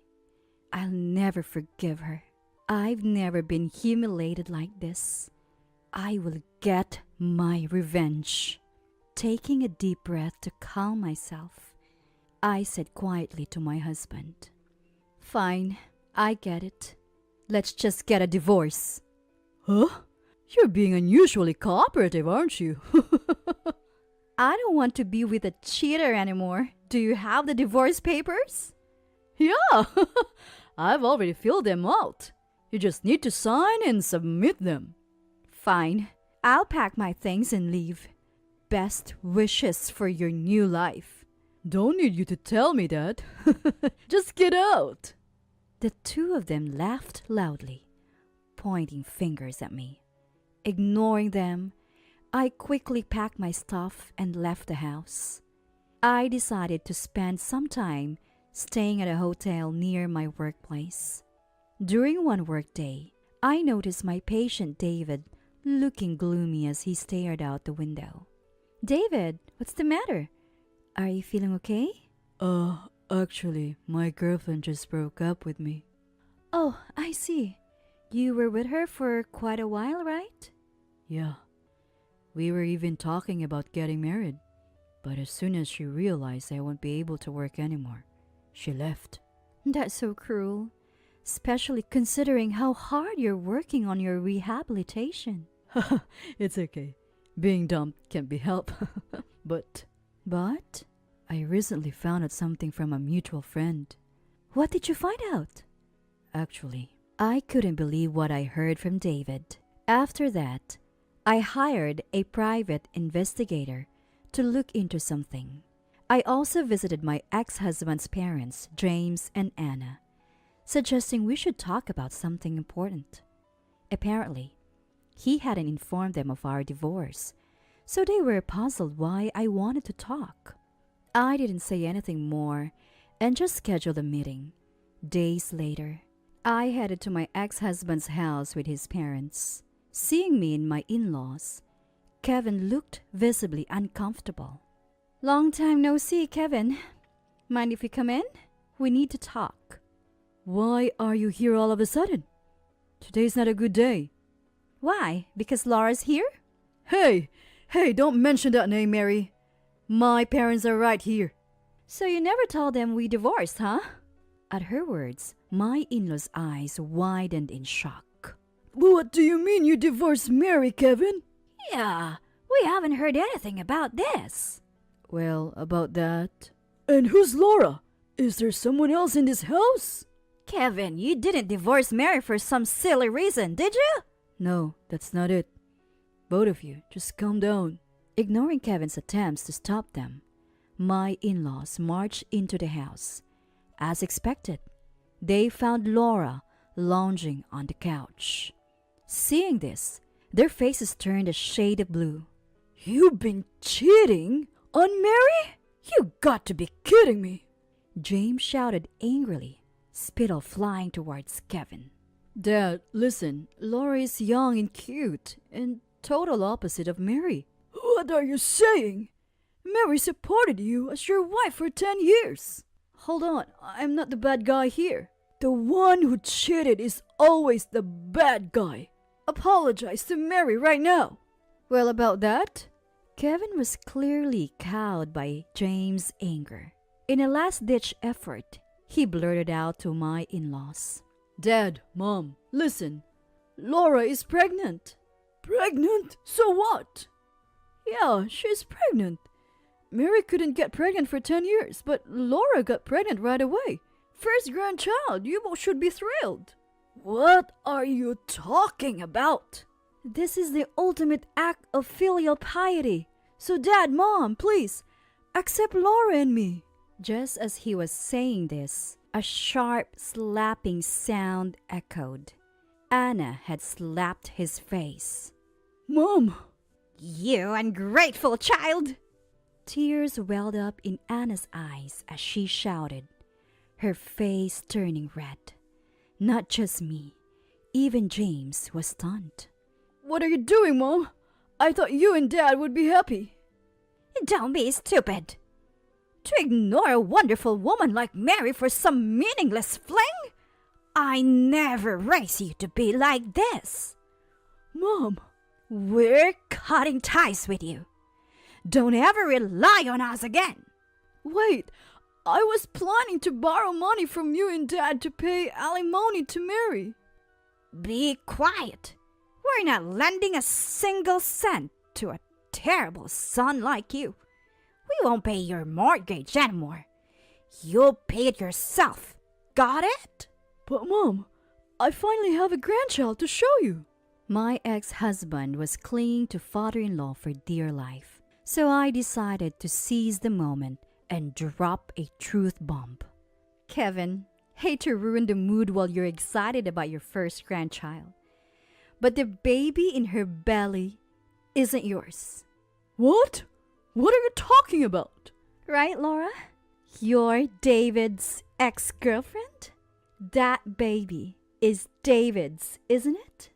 David, who's that? Seeing the confused look on my ex-husband's face, I decided to clarify. I work at a hospital where a man named David was recently admitted. He's paralyzed from the waist down after an accident. I was shocked to learn that his heartbroken ex is you, Laura. I don't know any David. Laura's voice trembled, so I shot back. Ah, didn't you tell David?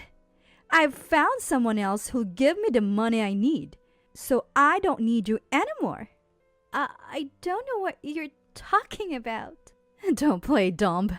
I hired a private investigator after talking to David. I'm certain the baby is his. Father-in-law chimed in to explain. We already know about this before coming here, Mary informed us. We even saw the investigative report you got from the detective, Mary. You're lying. Is this true? My ex-husband was furious, and Laura was visibly distressed. Their expressions were a mix of sadness and anger. Indescribable. To them, I had one last thing to say. But you two make a perfect pair. A man willing to cheat and a woman willing to fake the father of her child. You're made for each other. Wait, Mary, I didn't know. Didn't know? You cheated and left me. You're a loss cause without an apology. I'll apologize. Just forgive me. There's no way I'm forgiving you. Nobody will help you now. Go wallow in hell with the trashy woman. Ignoring my wailing ex-husband, I left the house with father-in-law. And so, my marriage was officially over. Later, I heard that my ex-husband and Laura never got married and broke up. But I couldn't care less. I demanded a hefty compensation from both and made sure they paid it all. Now, they're drowning in debt and being chased by creditors. Laura can even afford baby supplies because of her debt. And my ex got fired for chronic absenteeism. He's apparently looking for a new job while working part-time. Quite the downfall, but they had it coming. As for me, I've moved into a new condo and I'm thoroughly enjoying the single life. Now that I'm stress-free, I can focus on my work and my life is fulfilling. I don't think I'll ever marry again. From now on, I'm prioritizing my own happiness and making the most of each day. Listen up. From now on, you're going to be the one taking care of my mom. My husband says this, clearly trying to push the caregiving responsibilities of his annoying mother onto me. What kind of joke is that? Seeing the audacity of my husband, I respond with a tone as cold as ice. I'm serious, okay? Starting tomorrow. He says that and leaves the room. I chuckle sarcastically. What would happen if I just disappeared tomorrow? I wonder. My name is Tracy. I'm 28 years old. I moved to the city when I got a job at a design firm. Through a friend, I met Ewart, my current husband. When I first met Ewart, he was in the middle of establishing a manufacturing business. I want to fulfill the dream I had with my late father when I was in elementary school. Drawn by his drive, I went after him aggressively, and we started dating. We didn't get to see each other much because of his busy work schedule, but when we did, he always made it worth my while. We built a decent relationship. So when he proposed, I was ecstatic. I know my business isn't stable yet. It'll be a hassle, but I still want to be with you. Will you marry me? Yes, if you'll have me. Relieved by my answer, Ewart continues our conversation. So Tracy, what do you think about living with my folks until we get stable? Renting a new place could get expensive. I've only met your mom once, Ewart. Do you think we'll get along? Holding my anxious hand, he reassures me. Tracy, you're kind and outgoing. I think you and Mom will get along fine. Remember, she said you seemed like a great person. Mother-in-law Miley seemed outgoing and caring during our first meeting. A year ago, I had just started dating Ewart and went to visit his family. You must be Tracy. Come on in. Do you like sweets? I brought you some for my last overseas trip. Oh, thank you. As I feel a bit overwhelmed by Miley's forcefulness, Ewart steps in. Mom, you're making Tracy uncomfortable. Did you go traveling again? Don't worry about it. You have to live while you're young, and if Ewart causes any trouble, just let me know. Miley's smile was as bright as the sun. Maybe I can live with this woman. So I made the decision to move in with Miley, a choice I would soon regret. Months into living with Miley, as I was preparing dinner and waiting for Ewart to come home, Miley starts to nag. Hey Tracy, don't you think this soup is a little bland? Ewart prefers stronger flavors, you know. She was tasting the soup I had made. No, this should be fine. Ewart used to like stronger flavors, but his recent health checkup wasn't great. So I tried making this, and he said he loved it. I looked at Miley, recalling Ewart's satisfied expression. Is that so? Suddenly, Miley's bright smile fades into something cold. Just as I begin to sense that something's off, I hear footsteps coming from the entrance. I'm home. Oh, burgers today. Lucky me. Welcome home, Ewart. Go wash your hands first. Miley greets Ewart, who rushes into the kitchen with her usual radiant smile. All right, let's start plating. The icy smirk Miley had earlier had now melted into her usual cheerful expression. Was it just my imagination? All the dishes are on the table, and it's time for Ewart, Miley, and me to have dinner. Normally, we'd talk about trivial things, like what we bought today, or plans for tomorrow's dinner. But today was different. Hey, did you change the soup again? Ewart holds up a spoonful of my soup. Really? It should be the same mild flavor as always. I taste the soup, and I'm shocked. It's much saltier than before. Why is it so salty? Before I can make a face, Miley interjects. Tracy, you might think it's mild, but our hardworking son can't be satisfied with that. Right, Ewart? You prefer it this way, don't you? Yeah, definitely prefer this. With Ewart's casual agreement, Miley glances at me triumphantly. I was too shocked to say anything then, but little did I know, it was just the beginning of hell. Hey, Tracy, this stew is too bland. Stop serving me your failed attempts. When will you ever get cooking right? Miley discards the stew I was working on with a sigh. Miley, I hadn't even seasoned it yet. Why did you throw it away? Stop making that scary face. It's good practice. Your chopping skills were off anyway, so just start over. Miley exits the kitchen. Months had passed since the soup incident. Miley had started to make life difficult for me. She started to season the food heavily for Ewart, and didn't like it when he enjoyed my milder versions. And lately, she's even started telling Ewart that I've been harassing her. Hey, can you please get along with Mom? She called me during a meeting today, saying, Tracy gives me scary looks even when I try to help. Ewart says, annoyed. How can I be friendly when she's clearly hostile to me? What are you talking about? I'm managing a company and dealing with much more complicated relationships. What's your excuse?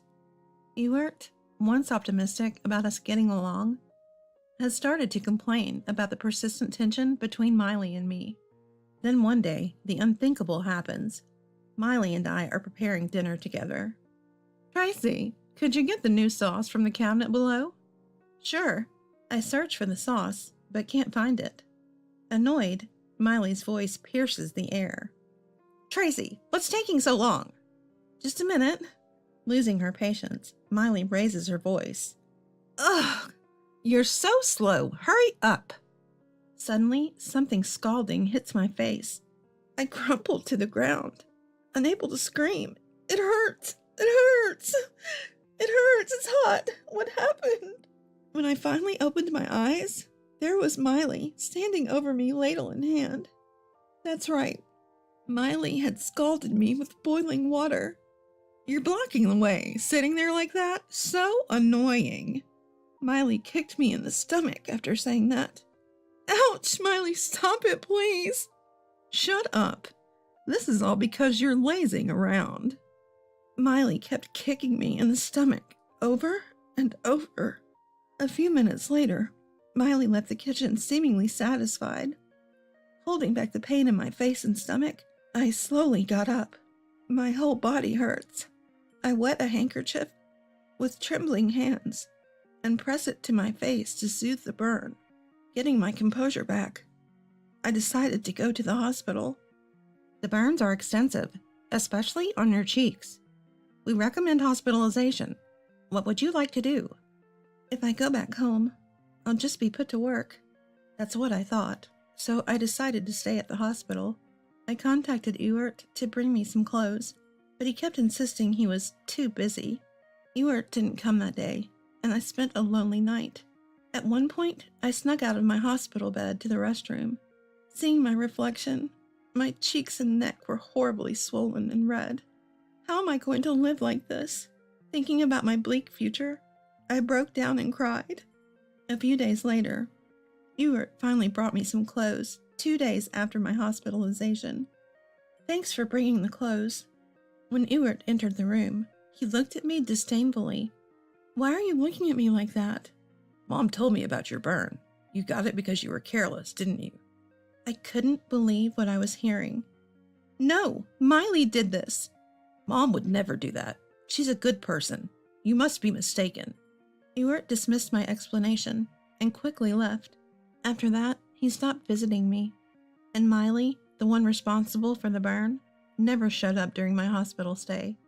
I was heartbroken by their treatment for many days, but each day I came to think of this more and more. Why did I even try so hard?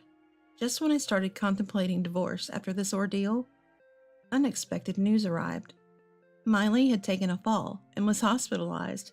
According to Ewart, she had hurt her leg while shopping and was having trouble walking.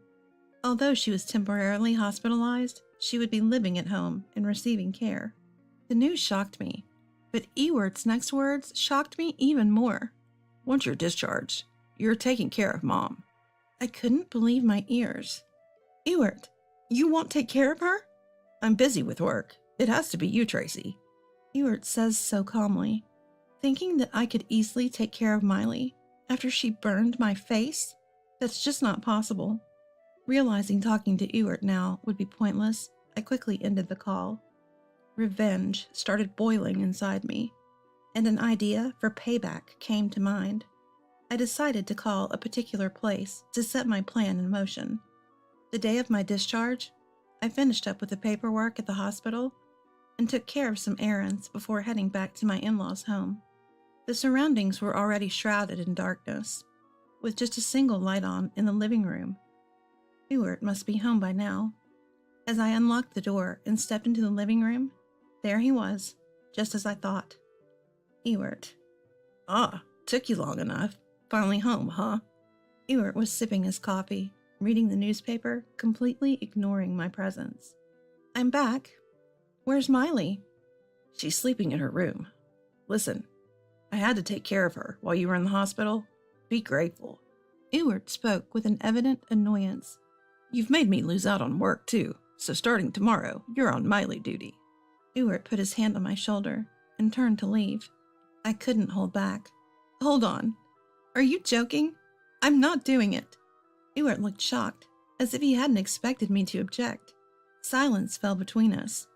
What got into you all of a sudden? I continued talking to Ewart, who was confused. I've woken up. I don't need to care for a Miley who would burn me like this. And I'm disappointed. And you always blamed me for your terrible relationship with Miley, remember? Well, these burns should make it clear. Miley hates me. But Miley said it was an accident, that she didn't mean for it to happen. Still making excuses, I was losing my patience. I'm not doing it. End of story. Just then, a sharp pain and a dry sound reverberated across my cheek. Stunned, I looked at Ewart. Just take care of it, starting tomorrow. Struck dumb by the slap, I couldn't muster a reply as Ewart left for his room. And I laughed at Ewart. What will he do if I'm not here tomorrow? The next morning, I'm off to work. Take care of Miley. Sure. Have a good day. Ewart, perhaps thinking last night's slap made me submissive, asked me to care for Miley as usual and left for work. He doesn't even know I'm leaving. Serves him right. I smirked at his naivety and proceeded to the next part of my plan. I arrived at Miley's room. Without any hesitation, I opened the door to find Miley bedridden. Good morning, Miley. Oh, Tracy, you're back. Upon seeing my face, Miley's expression filled with disgust. Ugh, cover up those burn marks, will you? They're gross. Even in a situation where she's supposed to be cared for by me, her attitude hasn't changed. While feeling exasperated, I spoke to Miley. Do you realize what you've done, Miley? Are you blaming me? It's your fault for being clumsy. Please leave. I'll call you if I need you. Miley spoke, adopting an imposing tone, urging me to leave quickly. All right. I exit the room, just as Miley wanted, and after closing the door, I quietly chuckled. A few hours later, Miley calls out from her room. Tracy, I need coffee. Tracy! Miley calls me from her room. I respond, coming right up, and head to her room with a prepared coffee. Here you go. You took so long. Hurry up next time. Miley glares at me, griping, but her expression will soon turn into one of pain. Ah! It's too hot! What's the matter with you? Miley screams as she grabbed the cup I handed her. Well, Miley, you poured hot water of the same temperature on me, remember? That's so unfair, doing that to someone who's bedridden. I continued. All I wanted was for you to feel the heat you made me feel. In fact, you need my help to even make coffee right now. I could pour an even hotter cup of coffee on your face next time. Miley's expression changed dramatically. Tracy, I'm so sorry. I apologize for everything. I won't annoy you anymore. Please forgive me. I looked at Miley with cold eyes. What are you talking about? There's no way I'm forgiving you. Reflect on your actions until Ewart comes back. I said, grabbed Miley's phone, and left her room. I heard Miley say something, but I closed the door without paying any attention. Having said what I needed to Miley, I started pre-planning to leave my in-laws' house. Fortunately, most of my belongings were at my parents' house, so packing didn't take long. After making all the preparations, I rode the bullet train for 2.5 hours. I arrived at my parents' house. When my mother opened the front door, she was shocked to see the burn marks on my face. Your face? What happened? Come in, we shouldn't talk here. Overwhelmed by my mother's kindness, my eyes watered up. Can't blame them. It's only natural for my parents to be shocked when I come home looking like this. You look troubled. What on earth happened? But let's not talk in the doorway. Come on in. My eyes well up at the tenderness in my mom's voice as she invites me inside. When I enter the living room, Dad's sipping his coffee and looks just as startled to see me. And for good reason. My cheek, red and swollen from a burn, is a disturbing sight to anyone. even more so when it's their own daughter. Hey, Dad, I'm home.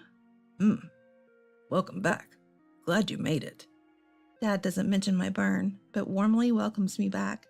Touched by their kindness, I finally opened up about what had happened to me and my in-laws. At first, they were shocked, but in the end, they gently patted me on the back, saying, You've done well. I'm so glad they're my parents. I realized this anew at that moment. Just as I was appreciating my parents' kindness, I noticed numerous missed calls from Ewart, my husband. Hey, what's going on? When I call him back, his voice erupts in anger. Would you keep your voice down? How can I? Where did you go? Do you know how upset my mom is? Is Miley okay? When I ask, Ewart's voice becomes even more enraged. Yes, she's fine, but she's really scared. What did you do to my mom? Get back here now. Ewart lashes out at me with insults. According to Ewart, Miley had been trembling in her room, calling out my name until he returned home. I won't go back to your house, ever. You better know what you're doing if you're not coming back. Just as I was about to retort, my phone is snatched away. Hello, is this Ewart? I turned around and there's my dad. My phone had been taken by him. Ewart's voice coming from the phone has noticeably softened. Dad retires to his room and starts talking with Ewart. What are they talking about? I strain to hear, but can't make out the words. Minutes later, Dad returns and hands my phone back to me. What did you talk about with Ewart? Don't worry about it, he says vaguely and returns to the living room. Days later, life has settled down at my parents' house and tranquility is returning. Then, an unexpected visitor bursts in. Hey, what's the meaning of this? Ignoring my mom's pleas to stop, Ewart barges into the living room. What's the meaning of this? He slams down the divorce settlement I had sent him. What I mean is straightforward. You're going to pay that sum. Come on, there's no way we can pay all that at once. What Miley has done to me, your verbal abuse and physical violence, not to mention the cost of treating my burns. It's only fair that I get that much. Even so, this amount is absurd. I could get a lawyer too, you know. The argument between Ewart and me continues to escalate. Look, my lawyer and I decided on this amount. You're paying it, end of story. You're unbelievable. Just as Ewart tries to raise his hand to me, my dad rushes into the living room. What's going on here? Ah, father-in-law. Ewart freezes at the sight of my dad. So what were you about to do to my daughter? Well, this is... My dad's anger is justified. After all, he arrived to find his own daughter about to be struck by her husband. Put your hand down and sit in that chair. Understood. Ewart sits in the chair, just as my dad told him. Ewart, what brings you here today to see my daughter? Well, the alimony she's demanding is ridiculously high, so... I side-eye Ewart as he stumbles through his words with my dad. Just a while ago, he was so aggressive towards me. I know about your harassment of my daughter, your verbal abuse, and how you even slapped her burned cheek. Consider this sum a kind of apology. If it were up to me, I'd demand even more. Be grateful this is the amount we settled on. Didn't you promise over the phone that you'd pay no matter the amount? But this amount, so suddenly? I shoot Ewart a cold look as he struggles. I don't want anything to do with you anymore. Sell your company or whatever and pay up. Ewart looks desperate after hearing my words. Later, he agrees to pay the alimony in full and leaves with a defeated look on his face. After Ewart leaves, I rush to my dad to thank him. Dad, thank you so much. It's just that I couldn't overlook his immoral actions. I'm just glad you're safe. I thanked my dad over and over, grateful for his support, knowing I couldn't have kicked Ewart out without him. In the end, even selling his company couldn't cover the alimony, leaving Ewart in a huge debt. He's apparently now working hard on a construction site during night shifts. As for Miley, she's bedridden and getting weaker by the day. I feel their pain is well deserved. Considering the harassment from Miley and the abuse from Ewart, The last time I saw Ewart, he still had lingering feelings and begged me to come back. Please, can't you come back? My mom is regretting what she's done, too. Ewart looks worn out, nothing like the man he used to be. He's probably swamped with taking care of Miley during the day and working night shifts. Meanwhile, I'm living my life freely, having cut ties with my in-laws. You really are better off, Tracy. Your burn scars are fading. On the way home from a checkup for my burn scars, my mom muttered, Thanks to you, Mom, for finding me a good plastic surgeon. Since then, I've had a skin graft on my cheek and managed to lighten the burn marks. Luckily, with some makeup, I can look just like I did before the burn. Once things settle down, it'd be nice for the three of us to go on a trip. That sounds wonderful. Your dad would be thrilled. Right now, I can't even think about remarrying or anything like that. For the time being, I plan to cherish my parents while thinking about my own future. Welcome to your sleeping quarters for tonight. Don't you think it suits you perfectly? On my first visit, my mother-in-law Haley, with a smirk on her face, showed me to a shed. Literally a rusty shed in the backyard. All this just because I work as a cleaning lady. As my anger flared, a mattress that seemed to move on its own crept up behind me. My name is Aria. I'm 28 and work for a cleaning company. Raised in a family without a father, I had no money for college, so I started working in a cleaning company right after high school. Be it a restaurant, an office tower, or a hotel, I'd go wherever the job takes me and make sure it shines when I leave. People might not think much of my job, but my CEO tells me, Be proud. You're supporting the unseen side of our glorious society. I've worked hard for 10 years, and I continue to do so with pride. The one who chose me as his partner is Luke, who is 2 years older than me. We met while I was cleaning a luxury hotel. He was the only one who noticed me and said, I can work comfortably, thanks to Aria. Luke comes from a family that owns a high-end hotel, and he himself has an impressive educational and career background. But he doesn't flaunt it. He's a genuinely nice guy. I think he's too good for me. My friends tease me, calling it a Cinderella story, but they all genuinely congratulate me. However, just like in Cinderella, there are those who don't bless our union. That would be Haley. After Luke and I got engaged, we had our first family meeting with the in-laws at a restaurant. Both of them exuded elegance, fitting for people who run a high-end hotel. But the moment Haley heard about my job, her face twisted, failing to maintain her composure. A cleaning lady? Luke, looking happy, defended me, saying, Yes, it's because of Aria and her team that the hotel gets such great reviews from guests. Smiling in the same way as Luke, my father-in-law Grayson chimed in. That's wonderful. Maybe you can come clean our hotel sometime, right, Haley? Sure.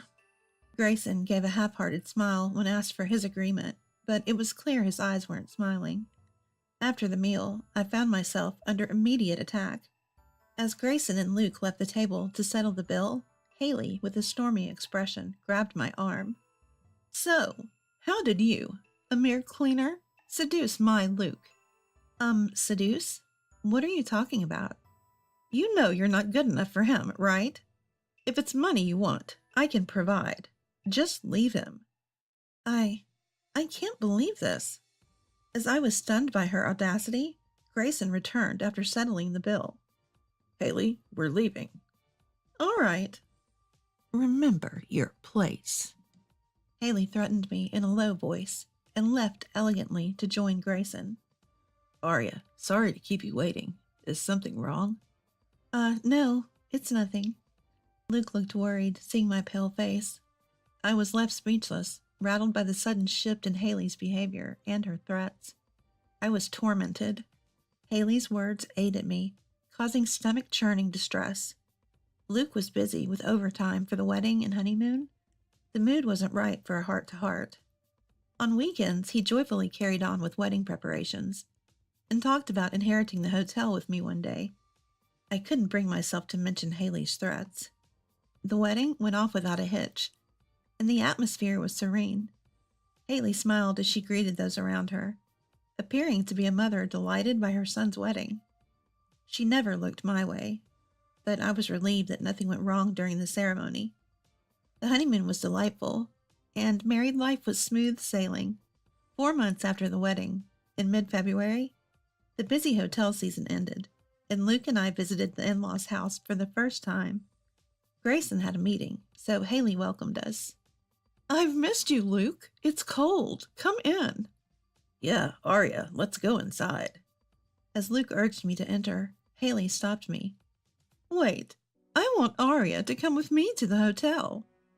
"What?" I was taken aback by her sudden request. "You've never been, right? I want to introduce the future general manager to everyone." "Then I'll go too." Luke showed concern, but Haley held my hand and smiled warmly. "Come on, it's easier for women to talk when it's just us, right, Arya?" Well, let's go."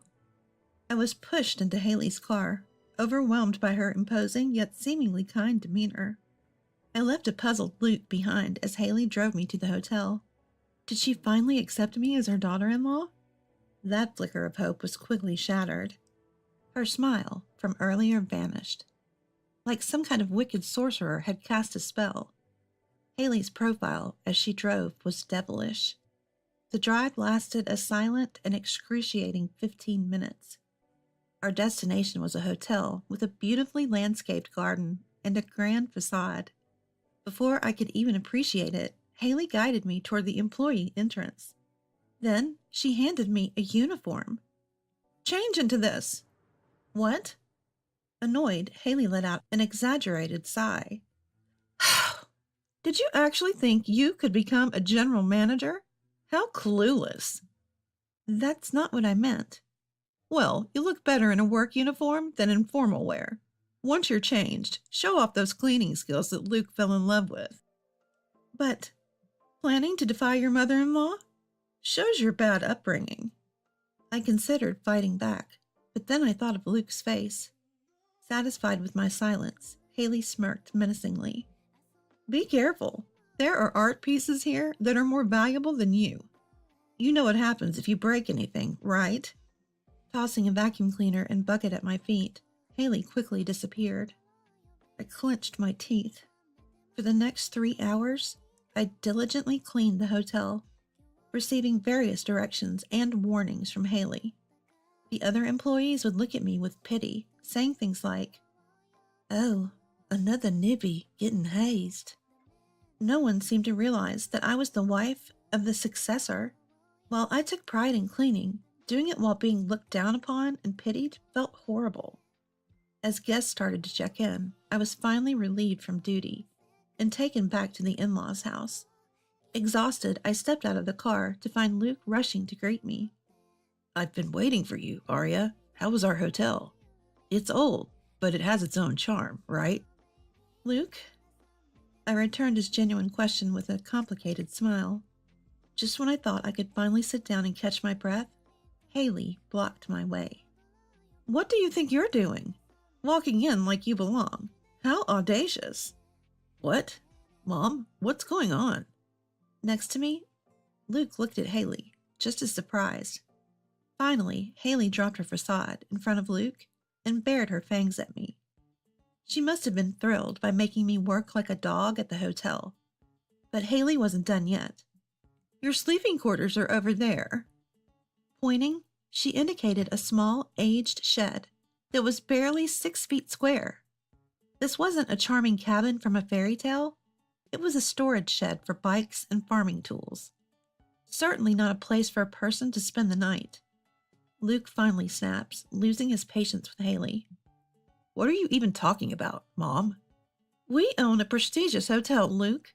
We can't let just anyone in, especially not someone of her stature. That goes for dining and accommodations." "Are you serious?" "Luke, you're the heir to this historic hotel. Carry yourself accordingly, or you'll be taken advantage of by gold diggers." "Arya is not like that. She takes pride in her work." "Do you really think a woman with no money or status, who can only clean, isn't after our wealth?" "Mom!" Luke's face turns beet red. His shoulders shake visibly. I've had enough of Haley's reprehensible comments as well. Mother-in-law? General manager of a historic hotel? So what? Maybe my family couldn't afford college, but my mom raised me with love. Cleaning isn't a job to be looked down upon. If I were really tricking Luke or stealing, then sure, call me out. But don't disparage my mom or this job based on prejudice, even if you are my mother-in-law. Enough is enough. Excuse me? Haley sounds taken aback. She probably never expected me to talk back. I dropped my forced smile and looked Haley squarely in the eye. Sure, I'm not wealthy and don't have a glamorous background like Luke, but my mom worked hard to raise me. I won't let you insult her. You can say whatever you want. I take pride in my work as a cleaner, whether it's a high-end hotel or a historic one. If no one cleans it, the place will just decay, much like your own hotel. What? Haley's eyes widen in anger. Yes, it's hard not to notice after being made to clean so much. The differences between this hotel and others I've cleaned? The public areas, like the lobby, were immaculate, but the hallways and plumbing, a complete mess. You might cover it up by saying the hotel is historic, but discerning guests will notice. How dare you? Our guests are always satisfied. Are they, though? With standards like that, your revenues are bound to drop. Ugh! I must have hit a nerve. Haley's face turns from pale to fiery red. You're so rude, Luke. Why would you even marry a woman like this? Divorce her. I will never, ever, ever let her into our home. Luke, who had been watching the mother-in-law-daughter-in-law conflict unfold, lets out a heavy sigh. Fine. Luke? Arya, go clean the shed. Luke marches into his in-laws' house without making eye contact with me. Is he disappointed because I insulted his cherished mother in the family's hotel right in front of him? Haley, now sure that she has Luke on her side, snorts triumphantly. You've finally shown your true colors, and it looks like Luke has woken up. You better start cleaning your space. It's going to be particularly cold tonight. She walks into the house, almost dancing with joy, leaving me standing there alone, staring at the shed. Can this place really keep me warm, even in the winter? Should I just call a cab and prepare for divorce? I had no intention of doing whatever Haley told me, but I'm also not ready to part ways with Luke. Just as I'm lost in my thoughts, a familiar voice calls out. Arya, step aside for a moment. Huh? I turn around to find a monster made of mattresses. No, it's Luke, barely holding up a huge mattress. Without even looking at my puzzled face, Luke places the mattress inside the shed with a thud. Heave-ho! Wow, this double-bed mattress barely fits. Muttering to himself, Luke goes back to the main house and returns with 2 feather quilts, which he lays on the mattress. Dust flies up as he places them down. Haley notices what Luke's doing and rushes over, changing colors. What are you doing, Luke? I'm making the bed. You didn't expect us to sleep on the bare floor of the shed, did you? What? That's a $1,000 quilt and a $5,000 mattress. Luke responds with a face that says, so what? It's cold tonight. I'm making sure that Arya stays warm with the warmest things I could find in the house. You're borrowing them. Even with these, it still might be cold, but if we cuddle up, we should be fine. Huh? I look up at Luke in surprise, and he smiles back at me warmly. Of course, I'm sleeping here too. We're married after all. Luke. Turns out Luke is on my side after all. While I almost break down in relief, Haley distorts her face in confusion. Why? Why does Luke have to sleep there too? Why not? I'm not a little boy anymore. I don't sleep with my mom. Stunned, Haley retorts. What do you mean, why not? You're my son and the valuable heir to a prestigious hotel. This woman here is an unreasonable daughter-in-law who disrespects me. Plus, she's lowly and disgusting for working with waste every day. What's disgusting is you, Mom. What? Luke's voice turns colder than the February chill. You think you're valuable and look down on others. It's embarrassing. Luke! Arya, who finds value in a job many dislike, is far more wonderful. I proposed to her because I think she's beautiful in her spirit and her work ethic. I thought you, of all people, would understand. Mom, what a shame. But Luke! Ignoring a perplexed and frustrated Haley, who's bewildered by her son's defiance, Luke grabs my hand. I'm sorry for making this awkward. I thought we could have a good time at the cabin with just us, but let's head back. Whoa, wait a minute. Goodbye, Mom. Oh, looks like the stray cats really like the futon, so maybe you can just leave it. What? Ah, my $5,000 futon!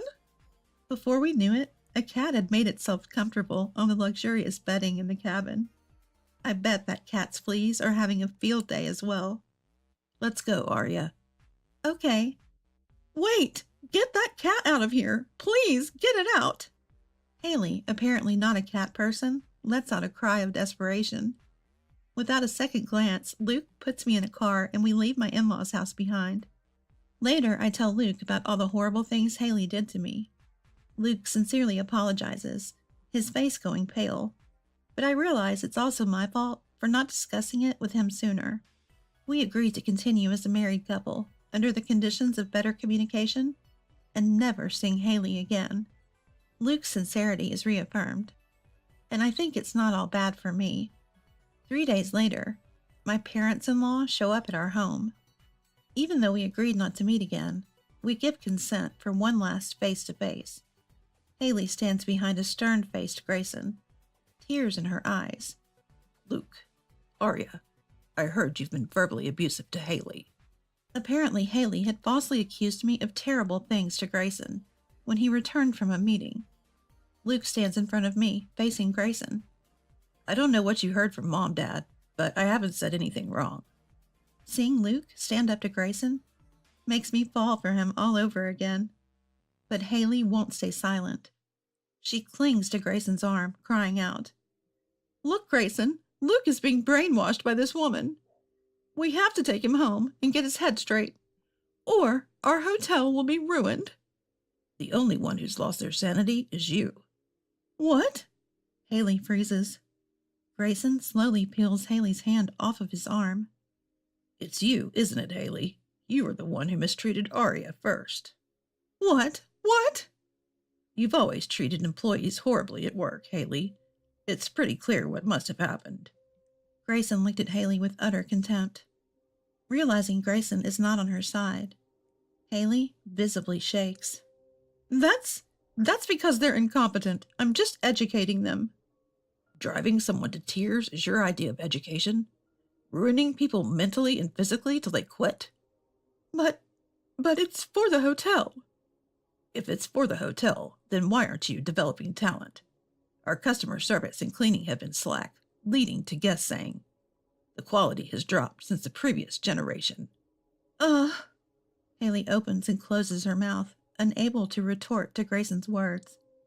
As I suspected, the reputation of In-Laws Hotel has only gone downhill.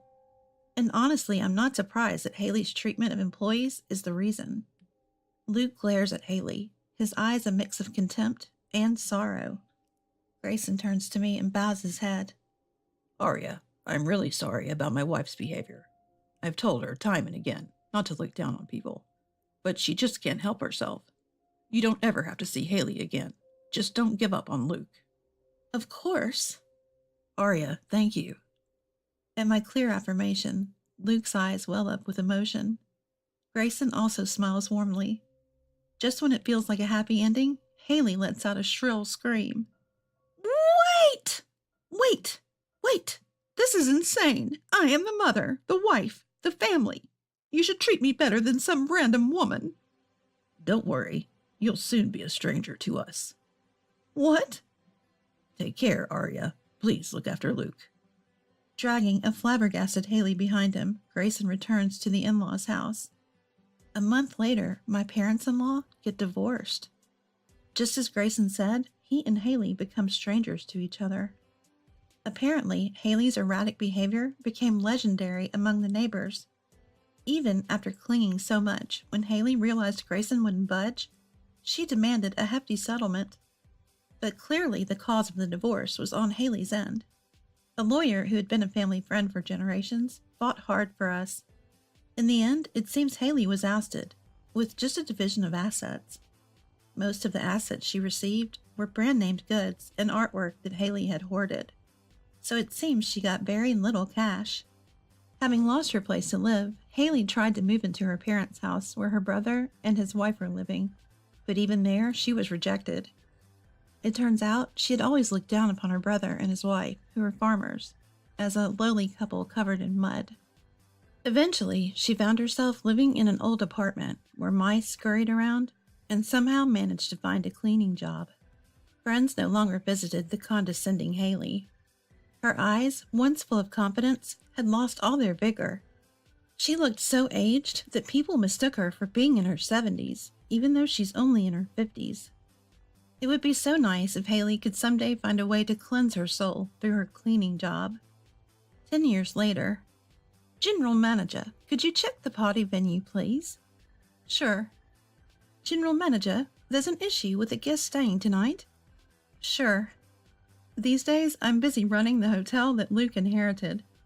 Despite Haley's negativity, neither Luke nor I could allow this cherished hotel with its history and devoted clientele to decline further.